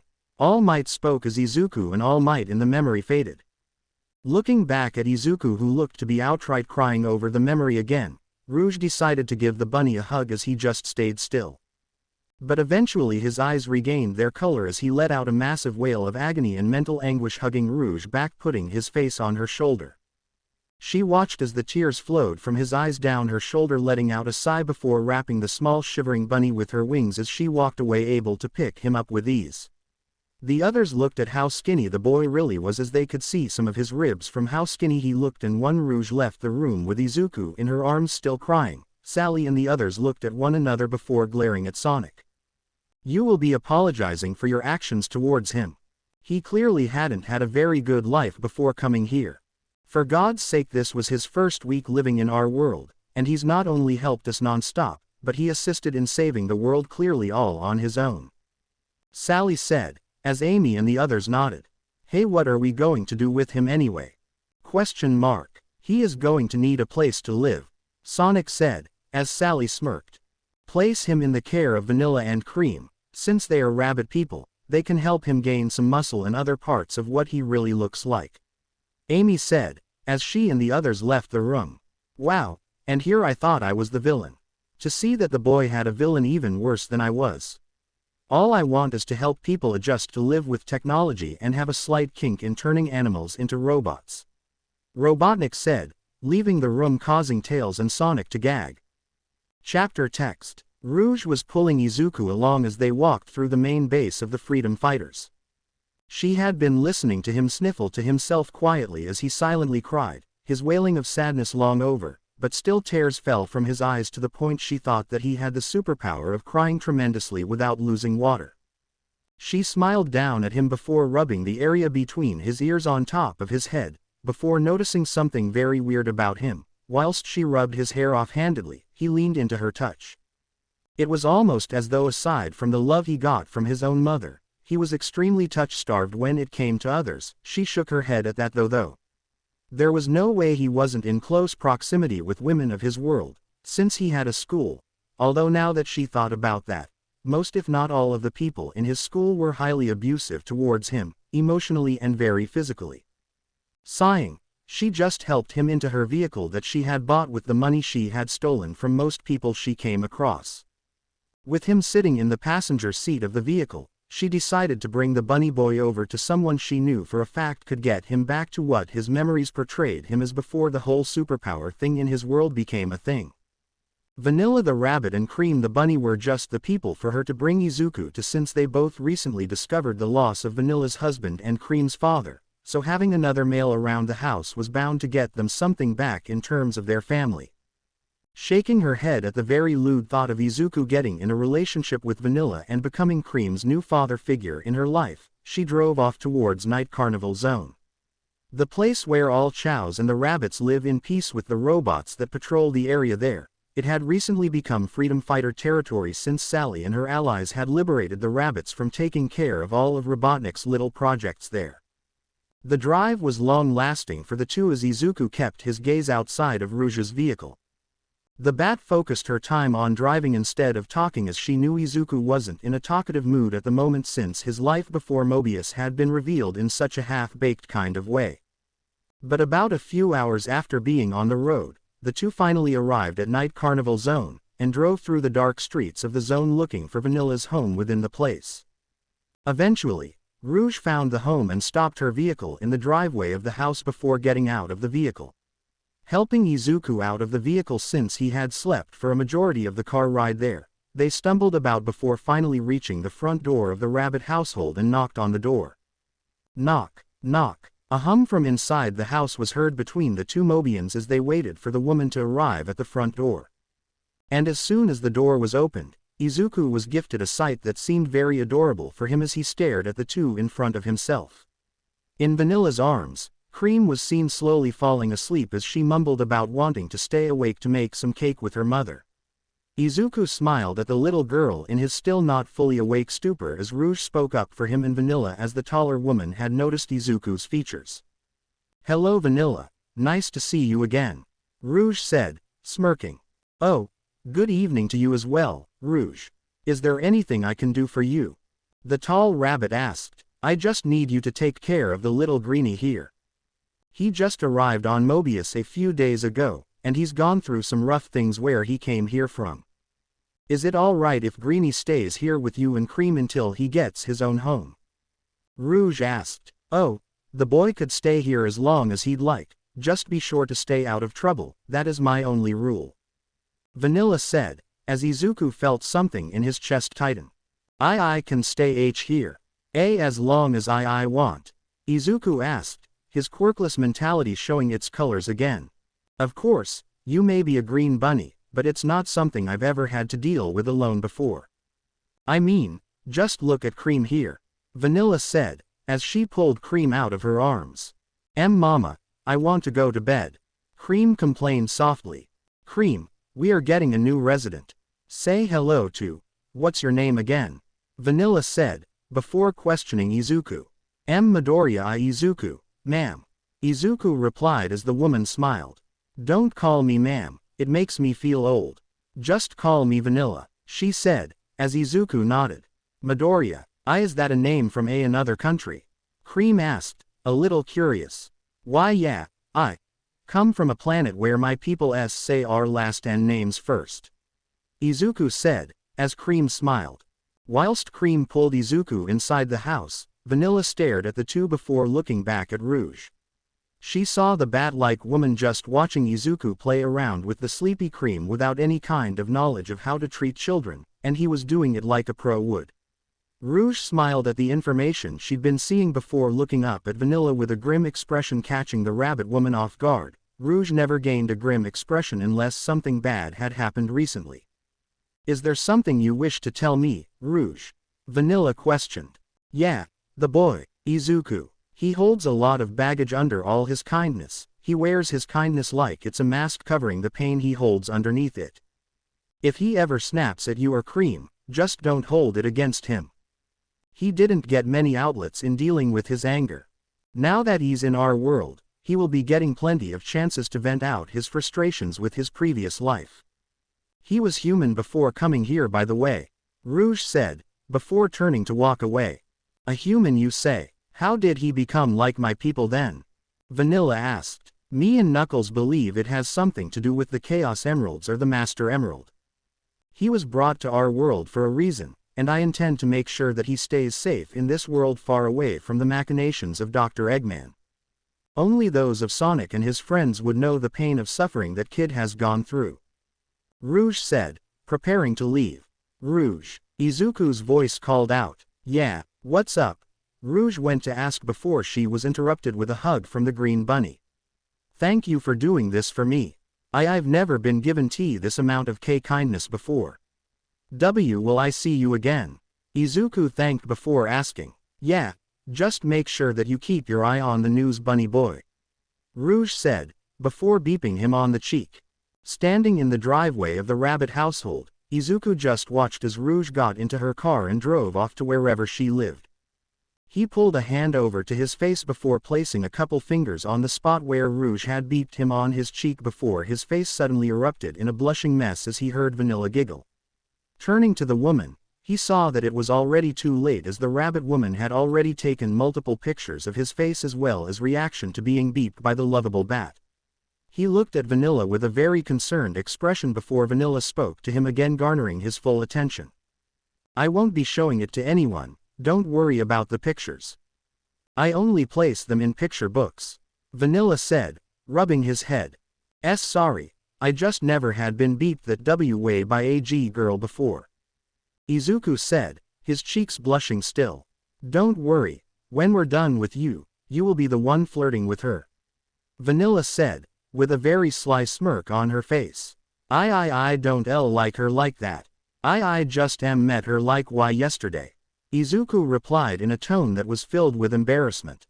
And it's already showing how much you like that batsy of a woman. I didn't take you for someone who was into bad girls. Vanilla said, pulling him inside the house to play with Cream.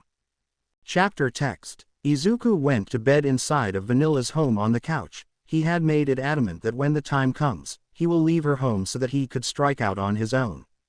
He didn't want to burden the family with anything about his problems. He may be a rabbit Mobian, but that didn't mean that his human characteristics were completely wiped away. Falling asleep was something that came naturally to him when he was in a place he would call safe, but overall, he had no dreams of his life before coming to Mobius. It was all just a peaceful slumber that was brought to surging life with a dream that was actually good for once, although in the dream he was blushing up a storm since he was standing before Rouge. And she was barely wearing anything. He would wake up the next morning as he looked down at the blanket, noticing something very odd. Last time he checked, his groin was not that large, much less actually lifting the blanket off of his chest slightly from its height. Shaking his head and getting those lewd thoughts out of his mind, Izuku entered the shower of the home and made sure to put the water on extremely cold water so that he could get his erection down. He really didn't want Vanilla and Cream to see his morning wood like that. At some point in the morning, he really wouldn't live that one down. And considering the fact that he was technically still in school, he had to walk Cream over to her school so that she could continue to learn there, although he made sure to be nearby whenever something happened. He was currently searching for a job for himself to take. He didn't have much skills for others to use in this world. But he'd be damned if he was going to make himself a burden on another family that he'd come across who just wished to help him. So as he searched for jobs earlier on in the day, it wasn't until later on in the evening when he returned back to the household with Vanilla and Cream that the two ran up to him worried as can be. "Izuku, are you all right? We were worried for you," Vanilla asked, looking him over for injuries. "I'm fine. Jay just looking for a job," Izuku muttered, as he sat down on the couch.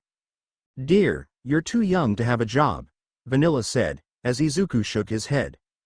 I don't want to be a burden on another family.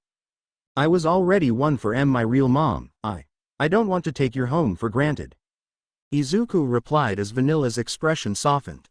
"Izuku, we won't be kicking you out of our home. You were one of us the moment you were brought here," Vanilla said, as Izuku shook his head. That's the thing though. "I feel like a fraud," Izuku said, not realizing that he was yelling. "I was brought here because of some random event in my world. I didn't even have a choice in the matter, and then I was brought into this world looking like one of you." "Be but green instead," Izuku said, his mind slowly breaking. "Izuku, please don't yell. I'm sure that we can come up with some way to make sure that you don't feel like you're a burden," Vanilla said, as she placed her hands up where he could see them, slowly moving towards him as though he were a wild animal. But that's the thing. I don't know how not to feel like burden. I've felt like I was one for my whole entire life," Izuku said, as he paced around the room. From Vanilla's point of view, the fact that Izuku was pacing meant that something was about to happen. And it wouldn't be good if Izuku were to continue spiraling through his mental anguish as she slowly approached him, and even though he was walking back and forth, she knew he kept a close eye on how close she was. Once she was right in front of him, she noticed how his body instinctually trembled as she towered over him in height before she took a knee to be around his height. Placing a hand in front of his eyes, she moved it slowly over to his shoulder.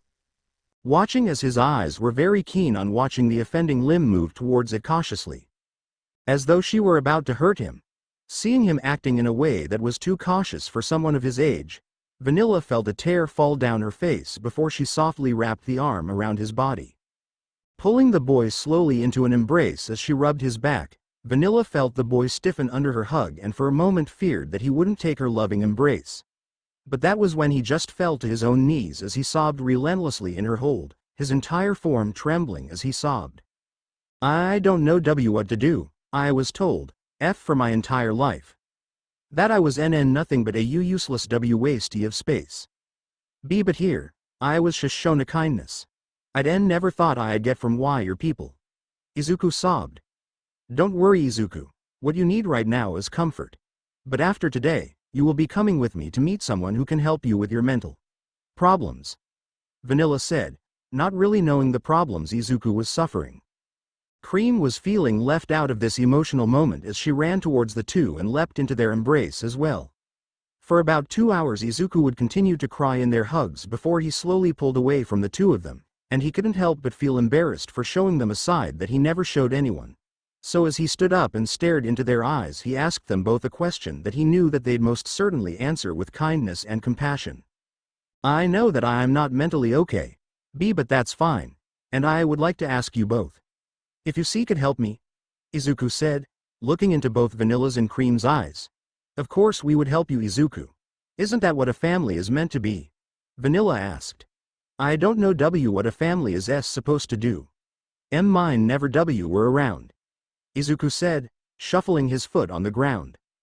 In Vanilla's mind, as soon as that sentence came out of Izuku's mouth, glass broke. Chapter text. After hearing Izuku talk about how he never really knew how a family should act with one another, he never expected that he'd be pulled into a deep hug as he felt Vanilla tremble over him.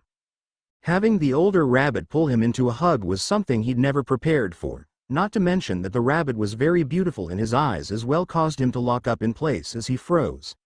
And as the older rabbit had kept him locked in her hug, she felt him trembling slightly before she pulled her head away from his head and looked into his eyes, as she saw the complete confusion as well as building tears in his eyes. Let it be known that Vanilla cared very much for her daughter Cream, but right now, this little rabbit needed the attention of a mother. Not just any mother, but a mother who actually cared about the fact that their son is all alone in a different dimension, as well as a mother who actually shows care to that of a child.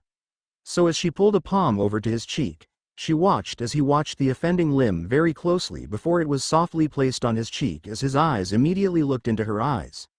That was when she decided to speak to him in a motherly tone that caused his heart to slowly wilt. I don't know about you, Izuku, but hearing the fact that your own mother, your own flesh and blood, not even caring about you, is just heartbreaking. Who was your mother to make you think that she'd never care about you? Vanilla asked, concern etched into her very skin. Someone who didn't care about me. She found out that I was quirkless and stopped caring for me. Izuku said, as Vanilla pulled him into her bosom. The fact that he couldn't say one good thing about his mother showed the kind of woman his previous mother was.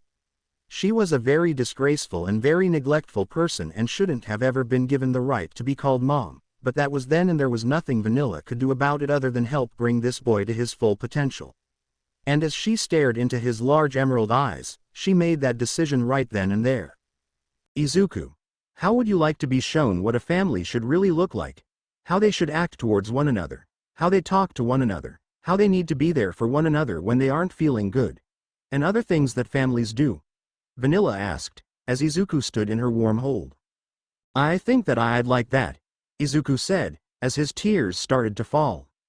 When was the last time you ever felt any kind of love from your mother, Izuku? Vanilla asked, concerned. I hadn't ever felt a motherly hug since I was around 4, Izuku said, as he felt even more tears fall from his eyes.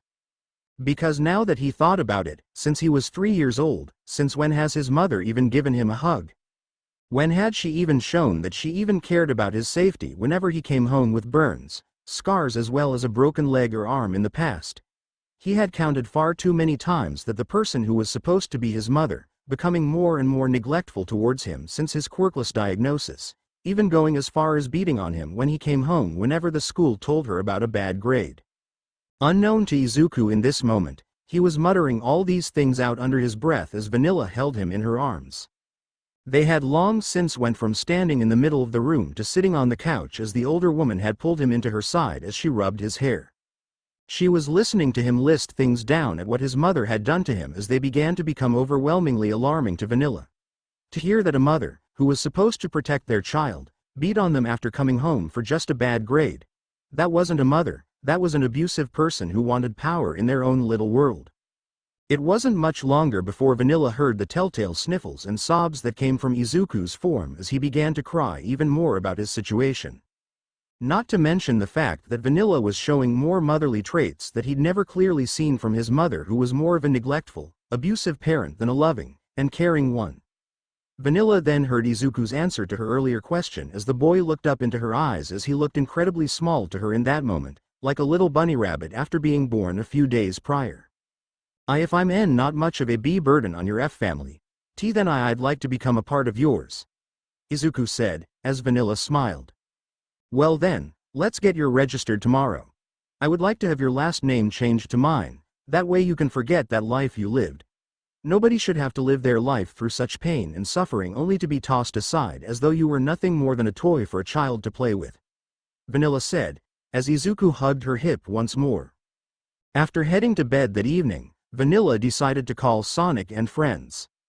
She knew that most of them would probably be asleep at this point in time, but she wanted to let them know about Izuku's situation at the moment so that they could know what was going on. And as she pulled out her phone in her bedroom, she called Tails, knowing the young fox would be working on something this late in the evening. She walked through the house as she stood just outside of Izuku's bedroom that she'd prepared for him early on in the day for his arrival as the phone connected to the other side. Vanilla? What has you calling me in the middle of the night? Tails asked, curious. Tails, you should know something about Midoriya-kun, Vanilla said, as Tails became more serious on the other line. Okay, is there something that needs to be done about him? Tails asked. I'm going to be adopting him tomorrow. I went through a very dark conversation last night with the boy, and he's more hurt inside than he's letting on. Has he even told you all about his relationship with his mother from the world he came from? Vanilla informed. We saw memories with a device that I created with Eggman. But other than that, we never saw any memories about his family life. That isn't our problem to deal with right now. Tails said, before changing his wording. I mean that we didn't see it as something we should ask him about. He was very guarded about his past when we showed his memories. Especially so after the talk we had after Lord X had left our world just a few days ago. Tails informed as Vanilla let out a hum. Well, the reason he wasn't as keen on telling you all about it was because he'd just met you all. So I can see why he didn't wish to tell you. But in our conversation earlier tonight, he was deeply hurt by his biological mother. Vanilla said, as Tails gave a nervous hum. Was he abused? Tails asked, after a minute of silence. From what he mentions, it was mostly neglect, but it became outright abuse when he didn't come home with a good grade, Vanilla said, sighing as she sat down on the couch. That's not how a mother should react to getting a bad grade, Tails muttered on his end of the line. That's not all Tails, I'm not sure if he told you this. But from his body language alone, she wasn't the only one who abused him. I'm not sure if it was his father, but from what he looked like when I tried to get him to look me in the eye earlier, he watched my hand very closely, as though he expected that he'd be attacked. Vanilla said, as Tails grumbled off and away from the phone. Of course we have someone who is mentally screwed up. Did he say anything about how he got to our world? Anything that could be of use? Tails asked. Not that I know of. He never mentioned anything about that. He's currently sleeping in the bedroom. I will be getting him some things tomorrow to help him settle in the home, and I will have him take Cream to school tomorrow, Vanilla said, as Tails gave a good hum. That's good. Having him connect with Cream on a mental level will allow him to bond with her, Tails informed as Vanilla spoke up. That's the funny part. He's already seeing Cream as a little sister, Vanilla giggled. How so? Tails questioned. Cream just climbed into his bed with him. She's cuddling up to him as he holds her still, Vanilla said, as she looked at Cream snuggling up to Izuku's sleeping frame. Well, inform us if there's anything else we should be worried about, Tails said, as he hung up the phone. Damn it, Tails, get out of that stupid workshop, and beat me already. A feminine voice rang out upstairs. Crap baskets. The next morning, Izuku found himself holding Cream close to his chest as the little girl was sleeping soundly in his arms. He found himself giving the girl a hug and rubbing his head on hers as though he were placing his scent on her, not for anything too lewd, mind you. Just to make sure that anyone thinks about hurting her that someone else is keeping watch over her. He'd read it in an article one time in his world that bunnies and rabbits tended to rub against one another to calm their nerves, not to mention to make sure any other enemies knew that they were not to be messed with. Again, he didn't know how true that comment was, but he decided to just leave it be before climbing out of the bed. Cream, bless her soul, was still clinging to his shirt as he held her up in the air as he left the bedroom. The way she was curled up like a baby in his arms reminded him of the fact that in his world, his mother had given birth to his baby sister in that world not too long before his death, and he was now really hoping that his mother would be capable of taking care of her without putting the girl through a lot of hardship. He entered the kitchen with Cream as Vanilla glanced over her shoulder and smirked at him before setting up the table as Izuku placed Cream in her own chair. I saw her climb into your bed last night. Make sure that she makes it to school today, all right? Vanilla asked. Sure thing, Vanilla-san, Izuku said, as he rubbed his eyes and yawned. Breakfast will be done in a little bit. How about you take a shower real quick? Vanilla said, as Izuku nodded and left the two girls in the kitchen. Cream took this moment to fully open her eyes as she took in her surroundings. She found her mother looking at her with a smile on her face as Cream smiled back at her mother before she found herself being given something to eat.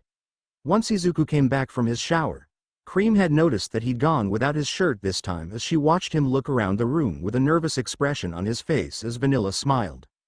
The green fur on you looks great, Izuku. You look like a green rabbit ready to take on his day, Vanilla said, as Izuku looked away.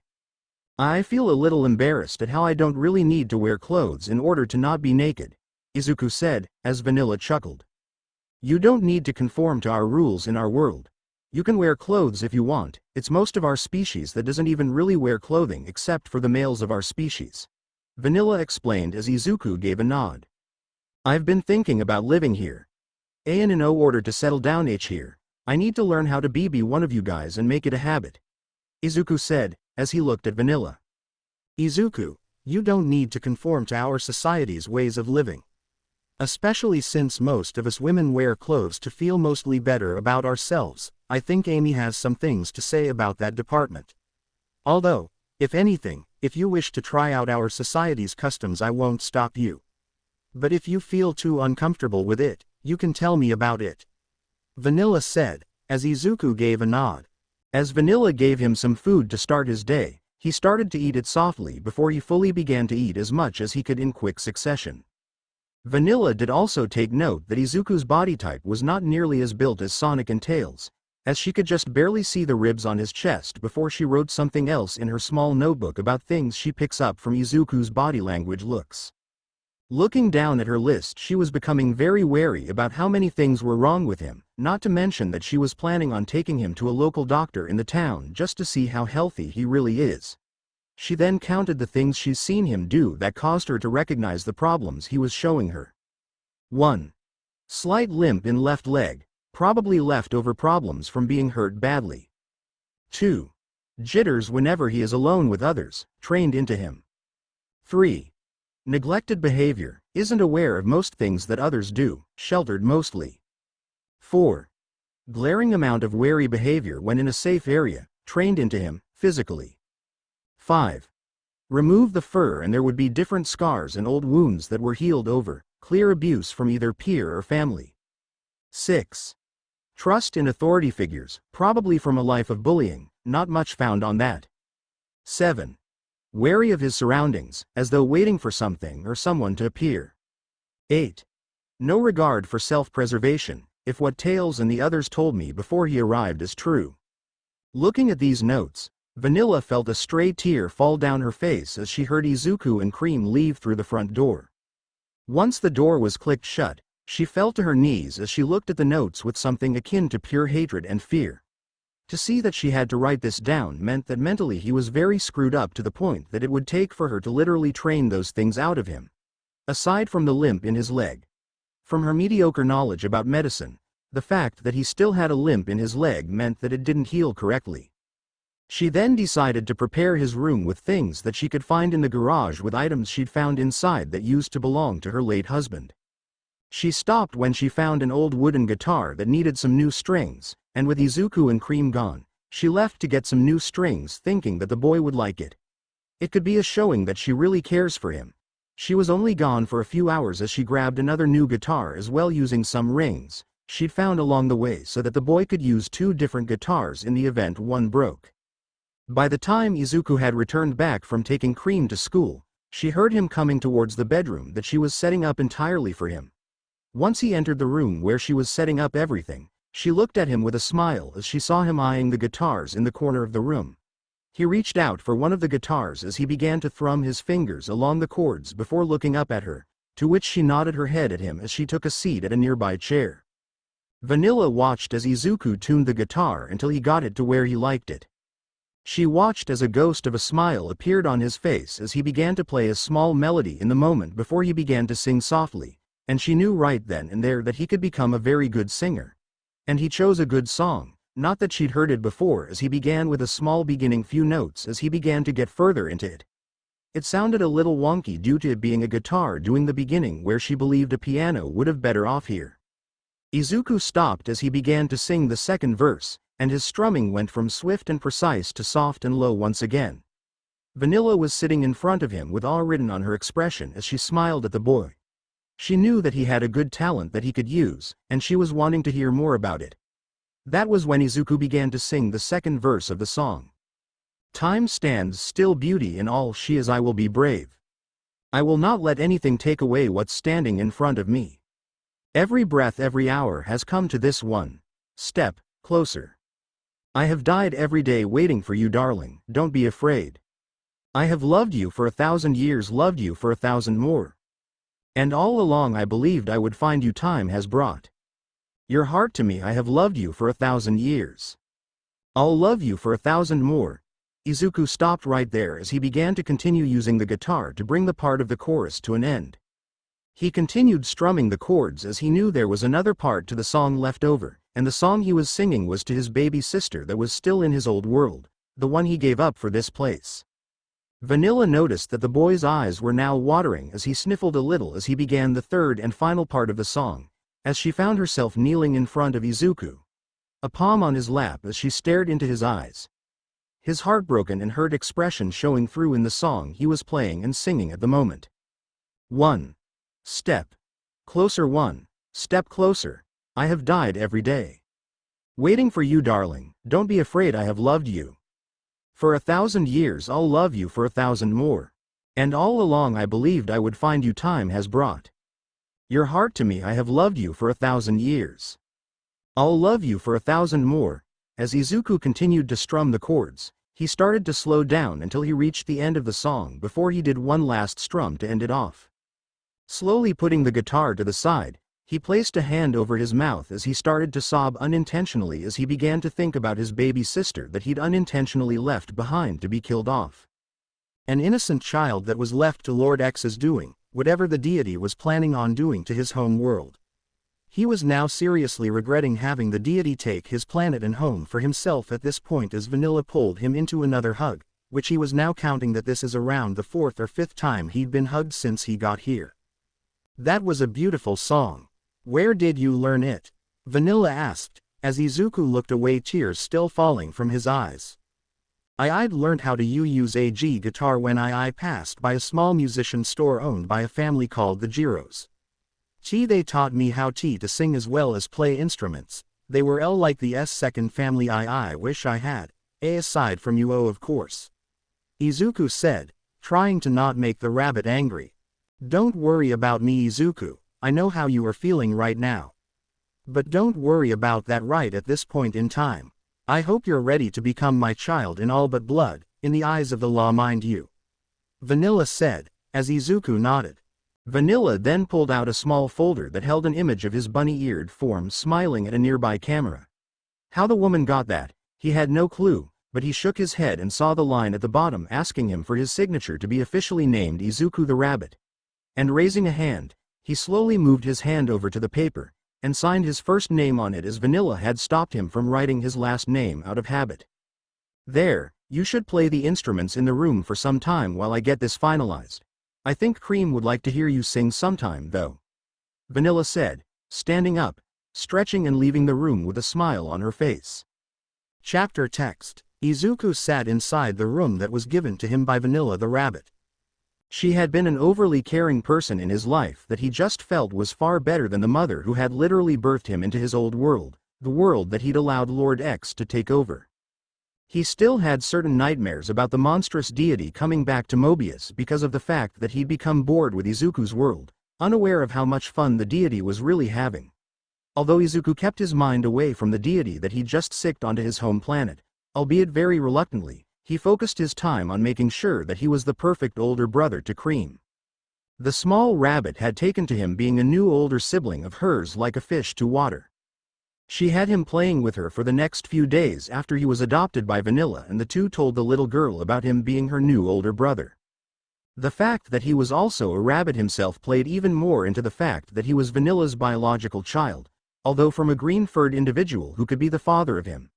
As Izuku spent most of his time singing songs for Cream, Cheese and Chocola, the latter two being chows that Cream had saved from being killed by Eggman's robots a few times in the past, he was training himself to become stronger. Izuku enjoyed the time he'd spent with Cream, Cheese and Chocola as the three children enjoyed the times he incorporated his music into fighting. He didn't do it often, but he'd sometimes, whenever he felt like it, would bring a musical instrument that he'd play whilst using certain fighting moves that caused Cream and the others to dance to the music. As of right now, however, Izuku was in the backyard of the rabbit household as he did his normal training regimen in an attempt to become far stronger than he was originally. And today was the day he was going to try something different. It was going to be very dangerous, and he knew that it could injure him greatly if he continued to do this without supervision, but he'd just rather see if he had a power of his own aside from his massive ears. Standing in the middle of the yard, Izuku entered a power-charging stance that he'd seen from shows in his world.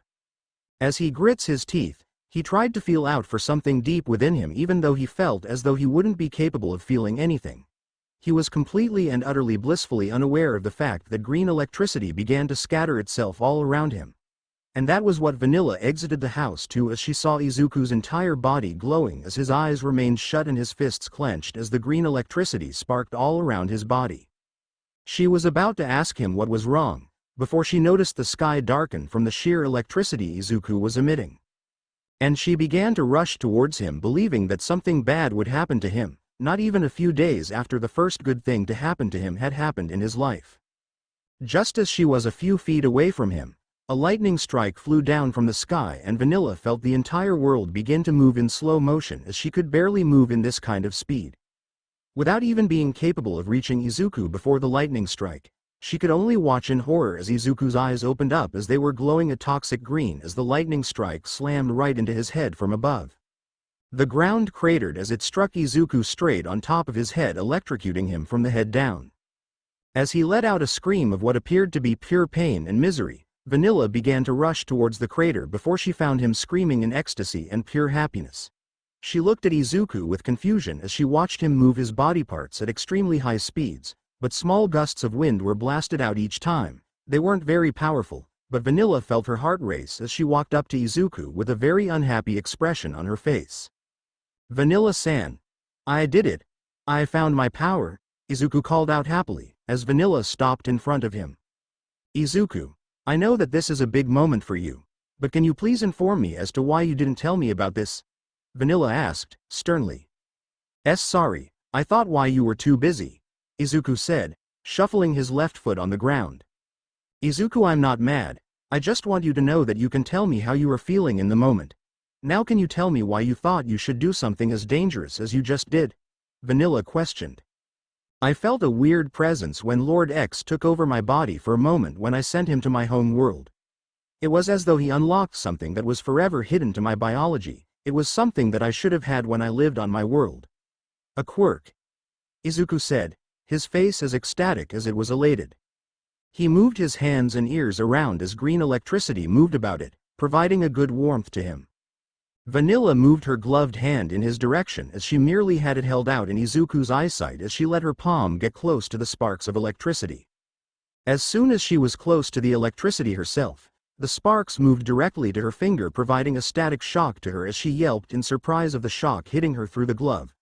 Looking up at Izuku, he looked worried before she waved him off and brought him inside the house as he figured out how to turn off the electricity off his entire form. They were so surprised by his new power that they nearly didn't hear the door open up as a robotic voice was heard by the two. "Mrs. Vanilla, I have brought young Cream back home from school," the robotic voice called out. "Make sure that Cream knows she needs to take a bath, General," Vanilla called out as the robot gave an affirmative salute. "General? Who's that?" Izuku asked, as Vanilla told Izuku about the robot's backstory. Apparently General was a badnik that had been working for Dr. Eggman in the past. He had been sent after Sonic and friends in order to finally put an end to the Blue Blur and the Restorationists, only for that to fail miserably as Tails had managed to work on the robot after defeating it. He then tailor-made it to keep Cream and Vanilla from any and all harm, something that the robot took to with great gusto, and it made Izuku understand that Cream already had a somewhat bodyguard. When Izuku left the kitchen as he entered his bedroom, he found General standing near one of the instruments. He looked over at Izuku with a wave as he walked up to the slightly shorter rabbit, and newcomer to the rabbit family as a whole. Looking Izuku over completely, he did a full body scan as General then stood back, allowing the information to completely fill its thoughts that were not expressed. As soon as a few minutes passed by without any words from the robot, General looked at Izuku before standing up from its sitting position on Izuku's bed before speaking to him. "Hello there, Izuku the rabbit. I apologize for not meeting you earlier. I had not known that Cream had an older brother in this household," General said, surprisingly sounding human. "Hello, General. I hadn't known about you either, but I'm glad to know that you've protected Cream all this time," Izuku said, as the two shook hands. "Let's work together to keep young Cream protected from any and all harm," General said, as Izuku couldn't help but chuckle. "That's the plan," Izuku said, as he got over to the instruments. "Do you play those?" General asked, as Izuku looked up at him. A bit. I played a few songs for Cream as well as Vanilla during the last few days. They seem to think that I am good at it, although I'm not sure that I am all that good personally," Izuku said, rubbing the back of his head. "Then please try and make a song for everyone to hear. I'm sure that if Cream and Vanilla appreciate your singing, then everyone should hear it," Gemerl said, before leaving the room. As time continued to move by, Izuku found himself working more for the Restorationists after every Eggman fight. He was becoming a very useful member of the pilots that are used to evacuate the civilians to another area where they can wait until everything is rebuilt and fixed after a major battle.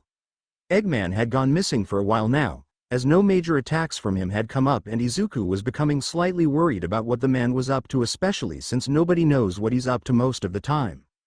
As Izuku was preparing the ship for flight, he heard movement behind himself. Turning around, he found Sonic and friends walking up to him, as they all had been wearing smiles on their faces. Looking at them with a bit of trepidation, he watched as they stood a few feet away from him as a thought occurred to him. Why were they looking at him worriedly? "Are you guys okay?" Izuku asked, as he cleaned the windshield of one of the Restorationist shuttles. "Did you hear about what happened to Sally Acorn?" Amy asked, looking at him worriedly. "Last I had heard from her, she had returned back to her kingdom. Is there something wrong?" Izuku asked, as Sonic tossed a small picture on the ground. "We found her, but she wasn't who we thought she was," Sonic said, with an angered expression. Picking up the picture that was conveniently placed on the ground, not looking towards Izuku, he flipped the page and found the very sad fate of Sally. She had been roboticized by Robotnik at some point in the last few months, and it really hit Sonic hard, apparently, as he wasn't as talkative as he used to be. Looking up at Sonic himself, Izuku took note of how quiet he was being as he kept glancing at him from the corner of his eye. "Is there a reason why you are telling me this, guys? Isn't Amy going to be the new leader of the Restorationists whilst Sally is gone?" Izuku asked, confused. "Because we thought you should know. She's been the only one to show you more kindness than most of the others, especially so after the whole Lord X incident about 5 months ago," Amy said, as Izuku shook his head. "If you all are still worried about me from that, I'm fine. Besides, I didn't leave that situation without anything good coming from it," Izuku said, as he went back to work. "What are you talking about?" Tails asked, confused. "I managed to realize something a few days after Lord X inhabited my body and left Mobius. Apparently, when his spirit inhabited my body, it unlocked something that was forever locked tight to my biology ever since before I came here," Izuku said, as he lifted his hand and activated his power. The group watched on in awe as Izuku's hand glowed a teal green before green electricity sparked around his palm. Tails was the most in awe as he rushed over and held Izuku's hand with leather gloves. He inspected the electricity as Amy was next to come over to him as she did the same. The one that confused Izuku the greatest to check out his power was Sonic of all people. Looking at his palm, Sonic compared his blue electricity that sparked whenever he used his power to Izuku's as he looked up at the rabbit boy. "So, you're telling us that Lord X left you a gift after leaving Mobius?" Sonic questioned softly. "I guess, if anything, I only found out about it when I noticed a spark from my hand when I unplugged my guitar from the socket of the wall a week after that whole event," Izuku said, as he finished cleaning the windshield. "What can you do with it? I want to know everything," Tails said, as everyone brought him inside of the base. They had multiple contraptions as they tested his new power to the highest limits that Izuku had shown. They ran through normal tests of speed, strength, endurance as well as dexterity. They also noticed how his intelligence stayed relatively the same, albeit with a higher speed of processing thoughts. When the tests were over, Tails had looked over at the new person with powers in their movement to fight back against Eggman and started to compare notes with others who had similar powers.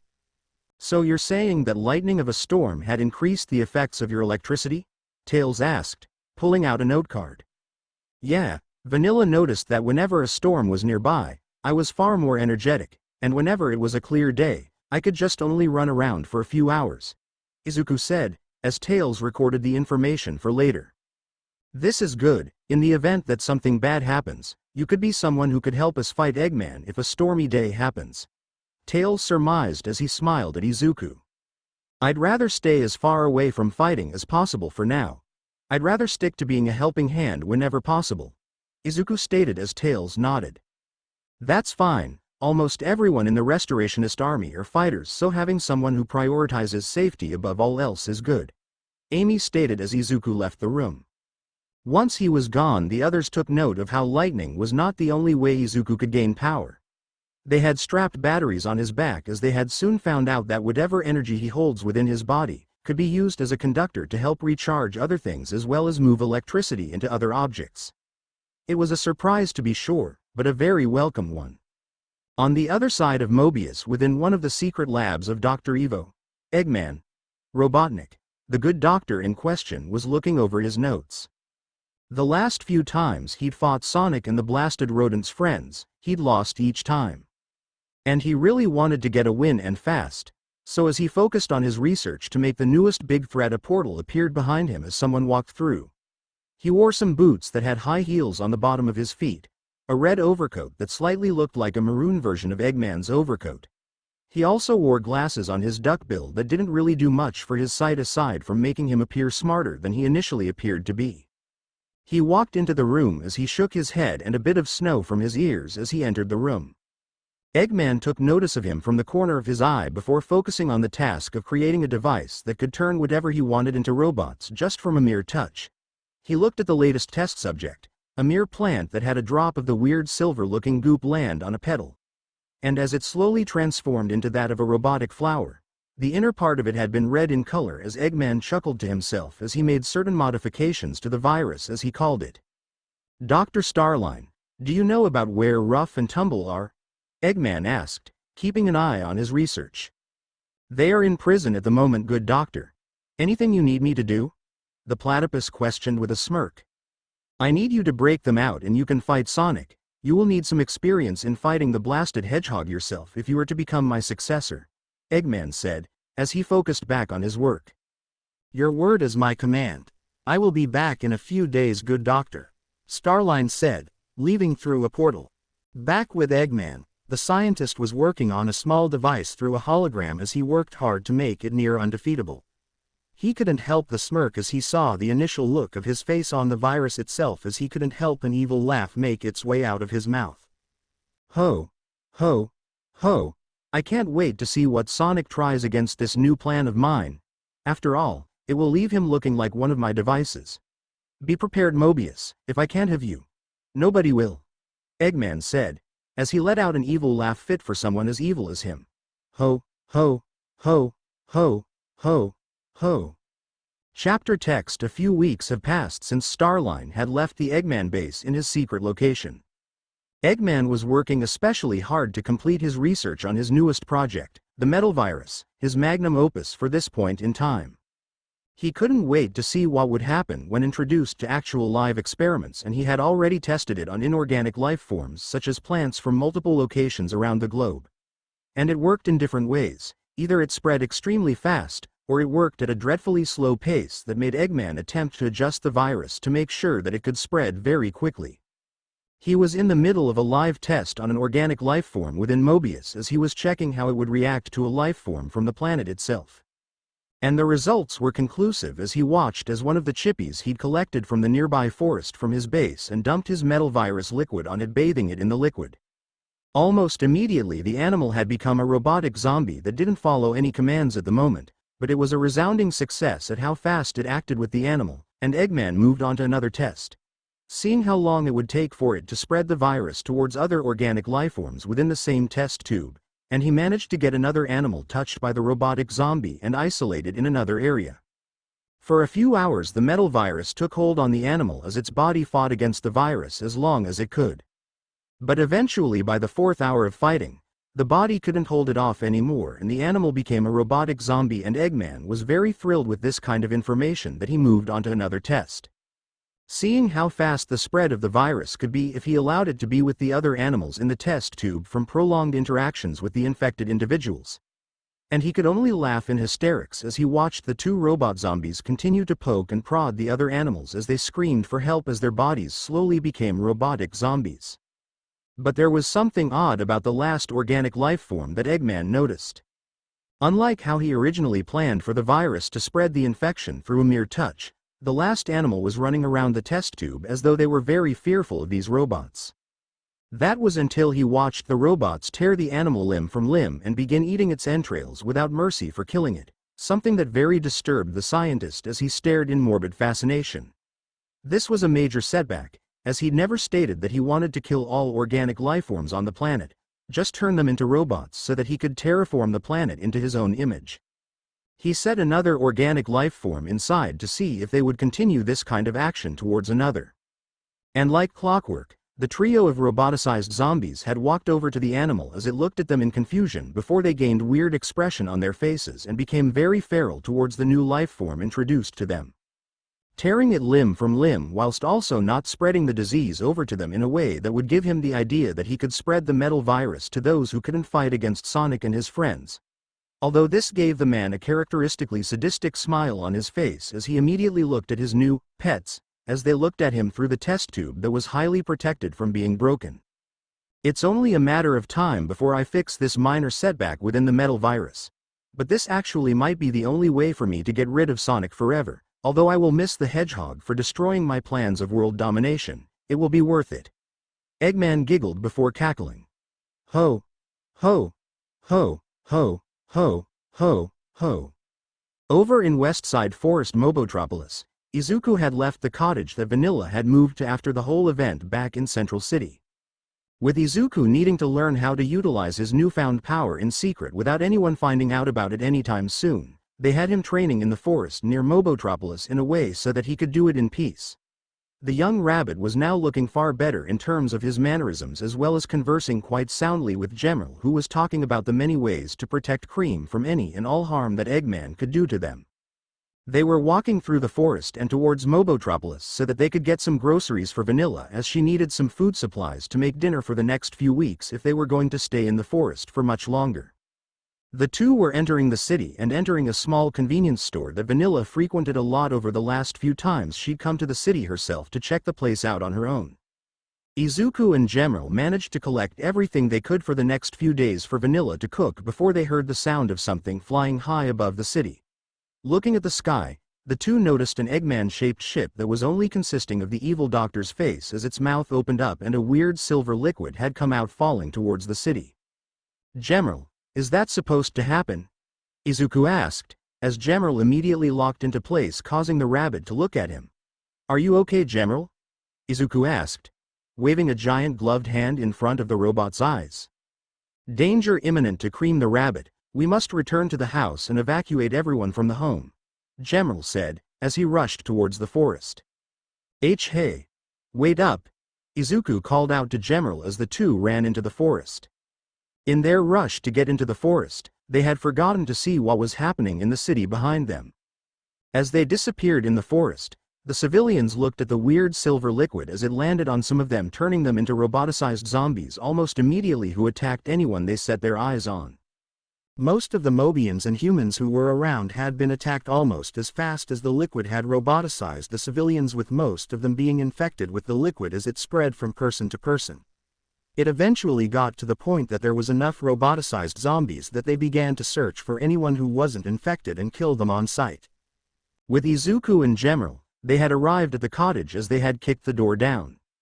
Entering the living room with a slightly miffed expression, Vanilla looked at the two as they were looking around the area for Cream before Gemerl moved through the house as though to search for her. Izuku rushed over to Vanilla and began to pull the woman out of the house and over to the car nearby that she had managed to buy with some rings she'd collected over her time working in the city. But the woman was beginning to see the fear in Izuku's eyes as he was trying to push her over to the car as fast as he could. Izuku, what is wrong? I know that you've wanted to see the Freedom Fighters HQ for a while now, but this is ridiculous, Vanilla said, as she giggled nervously.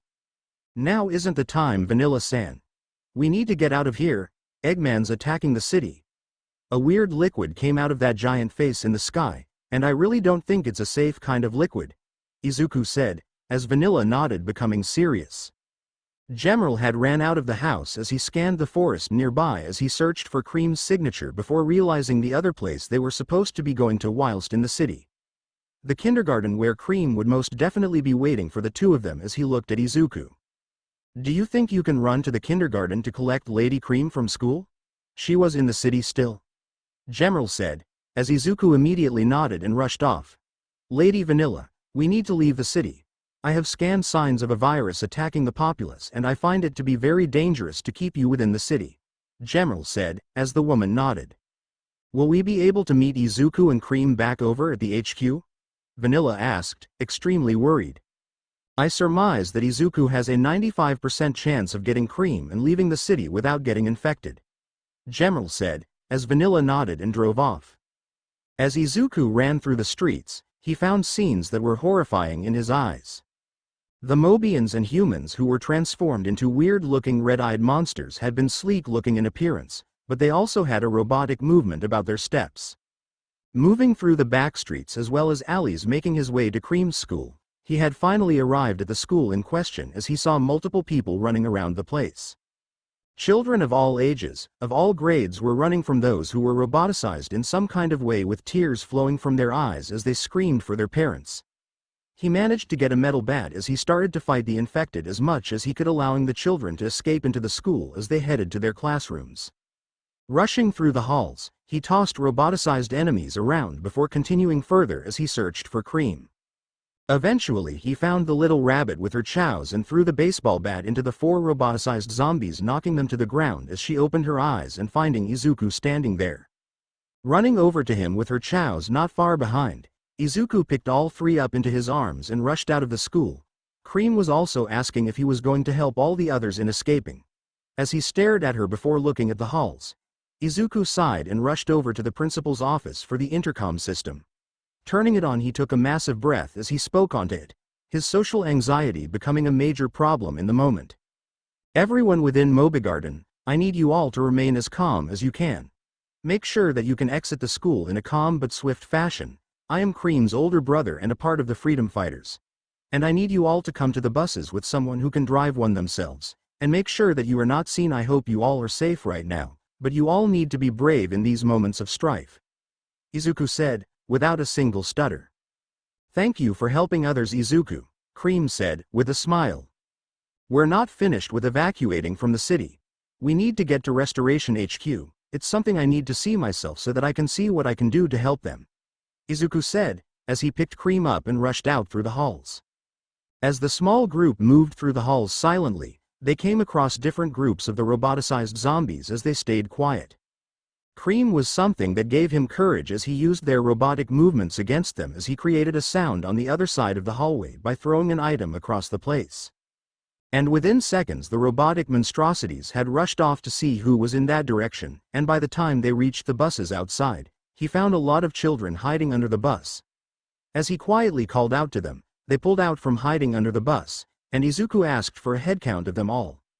Once they were all collected, Izuku climbed onto the bus and began to search for anyone who had a license to drive. Is there someone who can drive legally? Izuku asked as the children looked at him with concern. No. All the T teachers were taken by the M monsters.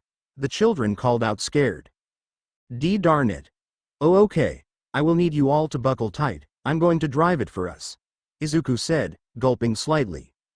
Closing the retractable doors, Izuku had started up the bus with one of the bus keys he'd gotten from the staff lounge on his way to collect Cream earlier. As it started, a loud cry of the robotic enemies had been heard by everyone as Izuku put the bus in drive and pushed the gas pedal as the bus took off down the road. As they crashed into smaller items along the road, Izuku focused on trying to get the children to safety no matter the damage to the bus. As he drove as fast as he could down the road, he saw in the rearview mirrors that the roboticized undead were chasing after the bus as fast as they could. He'd come by some civilians who were running away from those infected and would stop to pick them up, filling the bus along the path to the outer area of the city. Once he'd collected as many survivors as possible of this attack from Dr. Eggman, he had finally brought the children and survivors out of the city. Driving along the dirt road, Izuku slowed the bus down knowing that they had managed to lose the robotic undead now and stopped on a nearby hill as he saw Vanilla's vehicle on the hill itself. As soon as he stopped the bus near the vehicle, Vanilla and General had moved over to it, leaving the car since they'd ran out of gas for it to continue down the dirt pathways. The two climbed aboard the bus as they sat in the free seats at the front as Vanilla looked at Izuku with surprise. I didn't know that you took this long because you were saving others, Vanilla said, looking at the weary survivors. It wasn't easy, I had managed to escape the first horde of them before meeting civilians who were trying to leave the city. I stopped by to pick up anyone who wasn't infected with whatever this plague is, but I managed to save as many people as I could. I just hope that they don't start doing things that are too scary for the children to know about. Izuku said with a grimace. You did all that you could, but we should really leave now, Vanilla said, as Gemerl entered the conversation. You managed to save Cream and the Chows from certain death. Good job, the robot said, as Izuku drove the bus at a slower pace this time. Moving through the countryside, Izuku watched in the mirror above him as Vanilla pulled out a radio and called Restoration HQ. She seemed to be in a major talk with whoever was on the other side of the radio as a whole as he drove as much as he could towards a location. He had no idea where it was. Eventually Vanilla had begun to give him directions as to where to drive to get to the Restoration HQ that was about a few hours away from their current location. Apparently, Sonic and Amy had met two people who were a part of this whole thing and were patient zero, but unlike what was happening to the people in the cities, they were just trying to infect the two. And due to Sonic saving Amy from being infected, he was forced to be infected himself as he is now running across the world in order to save as many people as possible whilst also keeping his infection in check. Apparently, if you are fast enough you can literally run the virus away. For the few hours that the bus was driving, Izuku was slowly becoming more and more sleepy as he and the bus finally arrived at Restoration HQ. Driving up to the gate, he found that some people had been protecting the front gate from any roboticized undead that he'd come across as they wore heavy armor around themselves or were actual robots. As one of the robots did a scan on the entire bus, they allowed him to drive it into the base as he parked it nearby as he saw Amy rushing over to the bus itself as civilians had begun to get off. Multiple people had been diverting the populace over to the internment areas where they could rest and stay safe from the virus that was coming around the world of Mobius as a whole. By the time Izuku, Cream, Vanilla, the Chows, and Gemerl had climbed off the bus, Amy had immediately given each and every one of them a hug and thanking God for their survival. Izuku was slightly blushing at the fact that Amy was hugging him so tight to her, but he just patted her back as he was still very anxious around women and was moving through the crowds as he, Vanilla, and Cream met up with Amy in the command center. So I'm sure that you all want to know whatever this virus is? Amy asked, looking at each of them. I was going to the store with Gemerl and an Eggman-faced ship had dropped a weird silver liquid onto the city. But I don't know exactly how it works, Izuku said, as Amy nodded. Thankfully Tails has managed to get us some information on that. Apparently, it's called the metal virus, and Eggman did indeed create it. The problem though, is that if there is enough infected who are a part of the metal virus numbers, they begin to act like literal zombies from pop fiction. They tear through the bodies of those who are unfortunate enough to come across them, and they eat them whole. It's kind of terrifying to be honest, Amy said, as she shuddered. That explains why there was so much blood at Mobigarden, Izuku muttered as Amy stared at him shocked. Please tell me that the children didn't die. I saw some exit the bus earlier, Amy asked, as Izuku shook his head. I don't know, all I know though is that I saved as many children who were hiding as possible. I even saved some people who managed to survive the beginning of this thing in Mobotropolis. I will be honest with you, Amy, this is something that I don't even think that Sonic can beat all by himself, Izuku said, with a pensive expression. Well, we can only hope that Sonic is able to get us information on the metal virus itself, or Tails makes a cure for it soon. He's in Central City at the moment, getting an in-depth look at how they are acting and making a cure as we speak, Amy said, as Izuku sighed in relief. Can I help with the rescuing of the civilians near those kinds of cities? Izuku asked, hopeful to help out more. I don't see why not, actually since you were asking. How about you assist Tails over in Central City? Your assistance could be of use, Amy said, as Izuku nodded, rushing off. As soon as he arrived at the hangar bay, he climbed onto one of the ships that were heading out to Central City. The ship took off towards the city so that he could be of some assistance to Tails. The young fox could definitely use the assistance with fighting off the zombots as Amy called them. As soon as the ship was flying high over Tails' lab, Izuku leapt out of the ship as it flew off towards Restoration HQ to refuel so that it could come back and save some civilians. Landing just outside of Tails' lab, Izuku knocked on the door as the young fox opened the door slightly to see Izuku waving at him.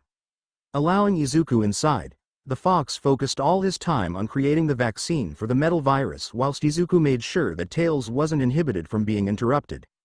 He heard Tails talking inside about needing a life sample of the virus as he knocked on his lab door as the young fox opened it with a vial in hand. "Don't worry, Tails-san, I will get that sample for you," Izuku said, as Tails thanked him. Silently moving through the massive building, he opened a nearby window and climbed out of it. Closing it softly without a sound, Izuku moved over to some samples of some leftover metal virus laying on the ground as he collected it quietly from the street and covered the lid and rushed back inside the laboratory.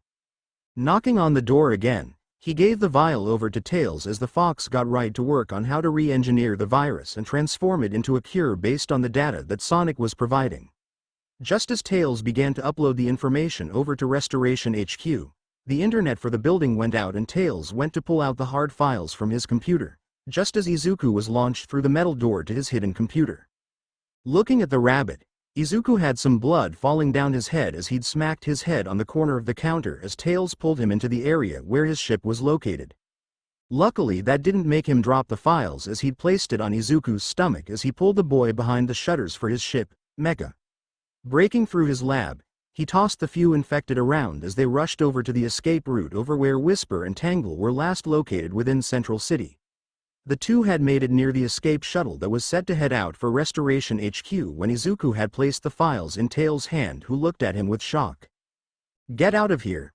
I will hold them off," Izuku called out as the Zombots rushed at the two.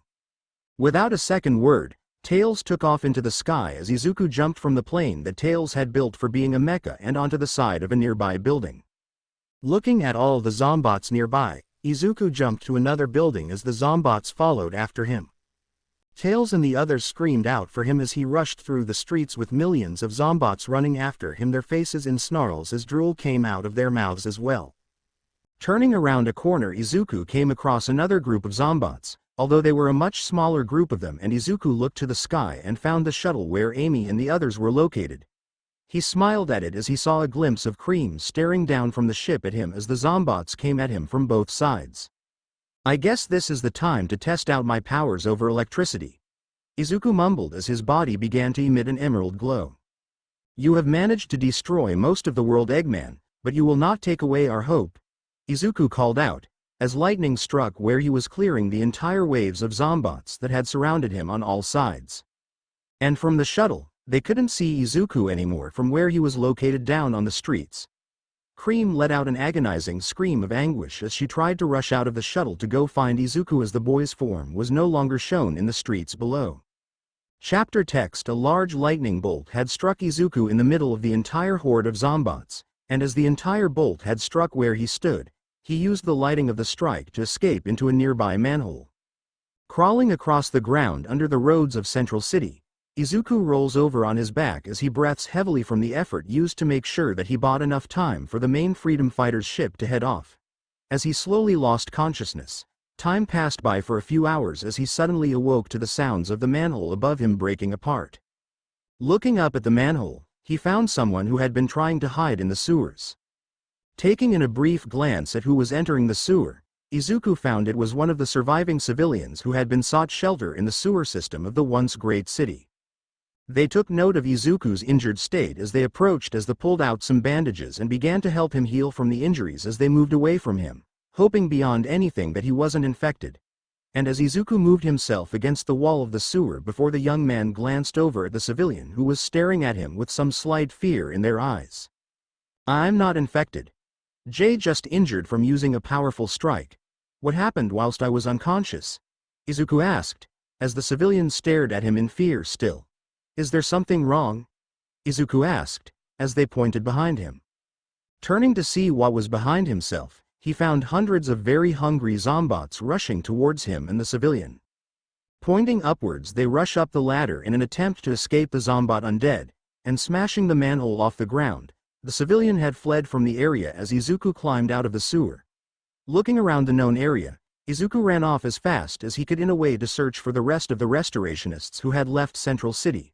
By the time he had finally exited the city, he found himself breathing raggedly before taking stock of the situation in front of himself. The city was transformed into a metropolis of pure metal and pure mechanical might. He looked at his current surroundings as he noticed how the forestry around Central City itself had been slowly transforming into a mechanical forest that replaced all the life that had once called it home. Standing up from his kneeling position as he caught his breath and moved in the direction the ship that the restorationists had flown in as he stumbled about the place and for what seemed like a few more hours, he came upon a small town on a hill.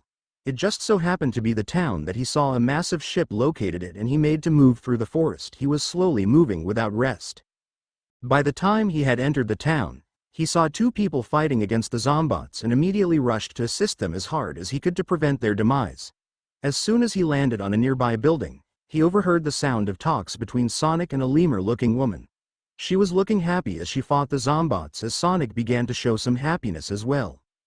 "You know, I never thought that I'd see the day when you really needed a break from all this hero work, Sonic," the lemur called out laughing. "Hey, you know me, heroic to the end," Sonic quipped as he kicked another zombot away. "I know, but you should probably leave, Sonic. I'm not sure how much longer I can hold them off, but I'm sure that we can come up with a plan in order to do this thing," the lemur said, smirking although her eyes betrayed her true feelings. "What are you talking about? You need to head out. I can hold them off," Sonic said, as the lemur revealed something on her shoulder. A small piece of liquid metal spreading on her shoulder as she sadly smiled at Sonic. "Sorry, bub, but I've been infected. I was checking on my friend when she jumped me at her place. Her name was Jewel. And I've been infected ever since," the lemur said. Just as Sonic was about to speak again, the two noticed movement from the rooftop that Izuku was on. They watched as a figure leapt into the middle of the zombots as they stared at the unknown figure as a lightning bolt struck the ground, taking out almost all the zombots in the surrounding area. As they prepared for a new threat to come, one that brought lightning bolts into a fight, they only found a green rabbit who looked very familiar to them. As they rubbed their eyes, they noticed that it was actually Izuku, who wasn't infected despite landing in the middle of the horde of zombots, stumbling over to them, injuries all over his body as Sonic rushed over to him.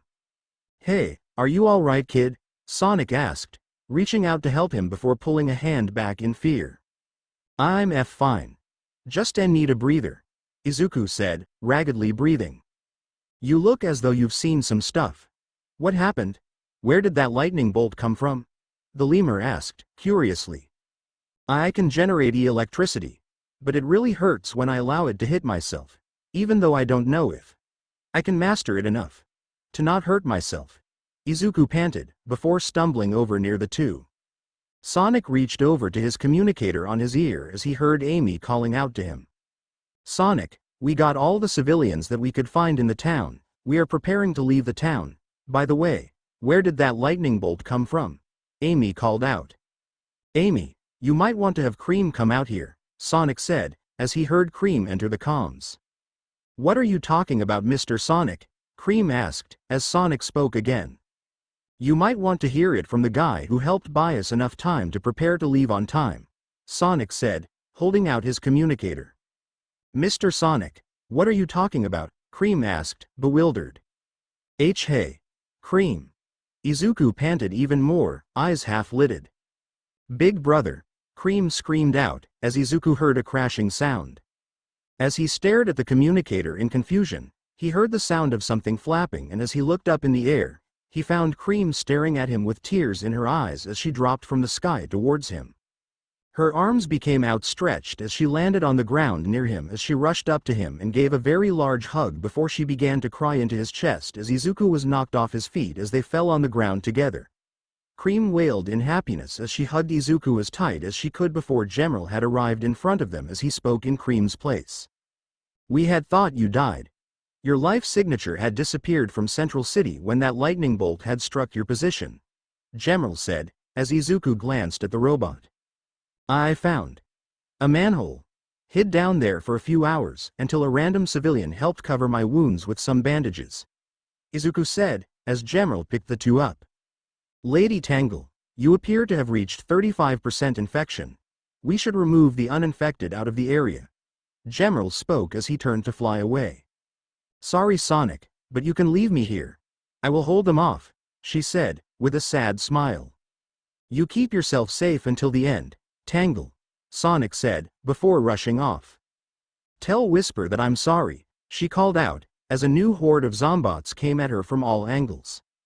By the time the ship had disappeared, we watch as Tangle fought against the zombots until she had fully succumbed to the zombots, becoming one of them. As she stared off into the distance, her red glare stared in the direction that everyone had went before walking towards the nearest civilians who had not been able to escape the town. Sitting on the ship, the medics that survived the attack on Restorationist HQ had set to work on keeping Izuku awake. Cream was next to him the entire time as Amy spoke to Tails about what they saw back in the city, not to mention the information that Sonic implied that Izuku was far more capable than they originally thought. Not only that, but he was capable of creating lightning from thin air and managed to show his strength in the last few moments before Tangle had gotten overwhelmed. Although Whisper wasn't taking this news very well. Izuku had noticed how Whisper had stuck near Cream the entire time as she silently cried on the poor girl's lap. But to hear the fact that Vanilla had been transformed into one of the zombots back at Restorationist HQ. It was hard to take in, but Izuku was far happier with the fact that Vanilla wasn't torn apart in front of Cream's eyes. He had seen enough of that in the city when he had been running around trying to get to the shuttle with Tails back in Central City. Shaking his head, he reached a gloved hand over at Whisper as she stared at it for all but a moment before holding it within her own as she just simply held onto it. "I'm sorry about what happened," Izuku muttered, as Whisper stared at him for a moment. She said nothing as she stared into his eyes from her own closed eyes for a few minutes before she nodded and moved away from him and sat next to Cream.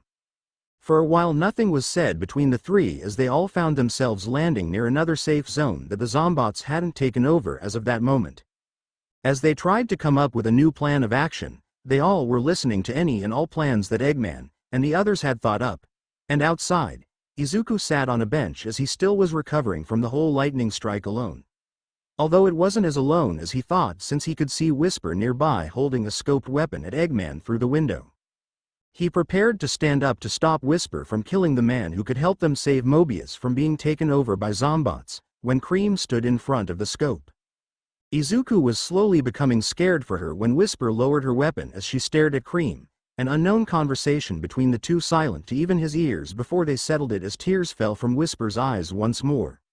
Izuku felt now was the time to enter the conversation as he calmly placed a palm on her shoulder, softly as she looked over at him as he gave her a sad smile. "Hey, I know that you are going through some hard times, and I know that there isn't anything that I can say to add on to whatever Cream told you, but you should know this. So long as we can trust Sonic to stop this from continuing, you will be able to see Tangle again. If that is who you are mourning," Izuku said, as Whisper stared at him. "Izuku's right. Sonic will be able to save us from this mess. I just know it, even if he looks as though he might fall over from exhaustion," Cream said, furthering Izuku's point. Whisper stared at the two for a few minutes before nodding and walking away from the area. And as she waited for everyone else to finish their plans, they moved away from their current area as they decided to search for Knuckles, hoping that the echidna was still alive in Mobius. For hours they had been searching around the planet before arriving at the island floating in the sky looking as serene as it had always appeared for the freedom fighters. By the time the ship landed on the ground of Angel Island, Sonic jumped off from the roof of the ship and said his hello to Knuckles as he rushed off to run off his infection. Once everyone got off the ship as well, Knuckles took stock of the situation before looking at Amy with a very confused expression. "What happened? And why does Sonic look similar to Metal Sonic?" Knuckles questioned. "We are going to need some time in order to talk about it, Knuckles. But I need to tell you this. Restoration HQ has been lost," Amy said, as Knuckles stared at her in even more confusion. "What? How?" he called out. "Ask Eggman," Whisper muttered as she walked by. Looking at the man, Knuckles glared at Eggman as he chuckled whilst looking away with a whistle. "What can I say? I never thought that I could make a virus this unpredictable," Eggman said, laughing. To be continued. I hope you enjoyed this story. Also remember to subscribe and like this video. See you in the next video.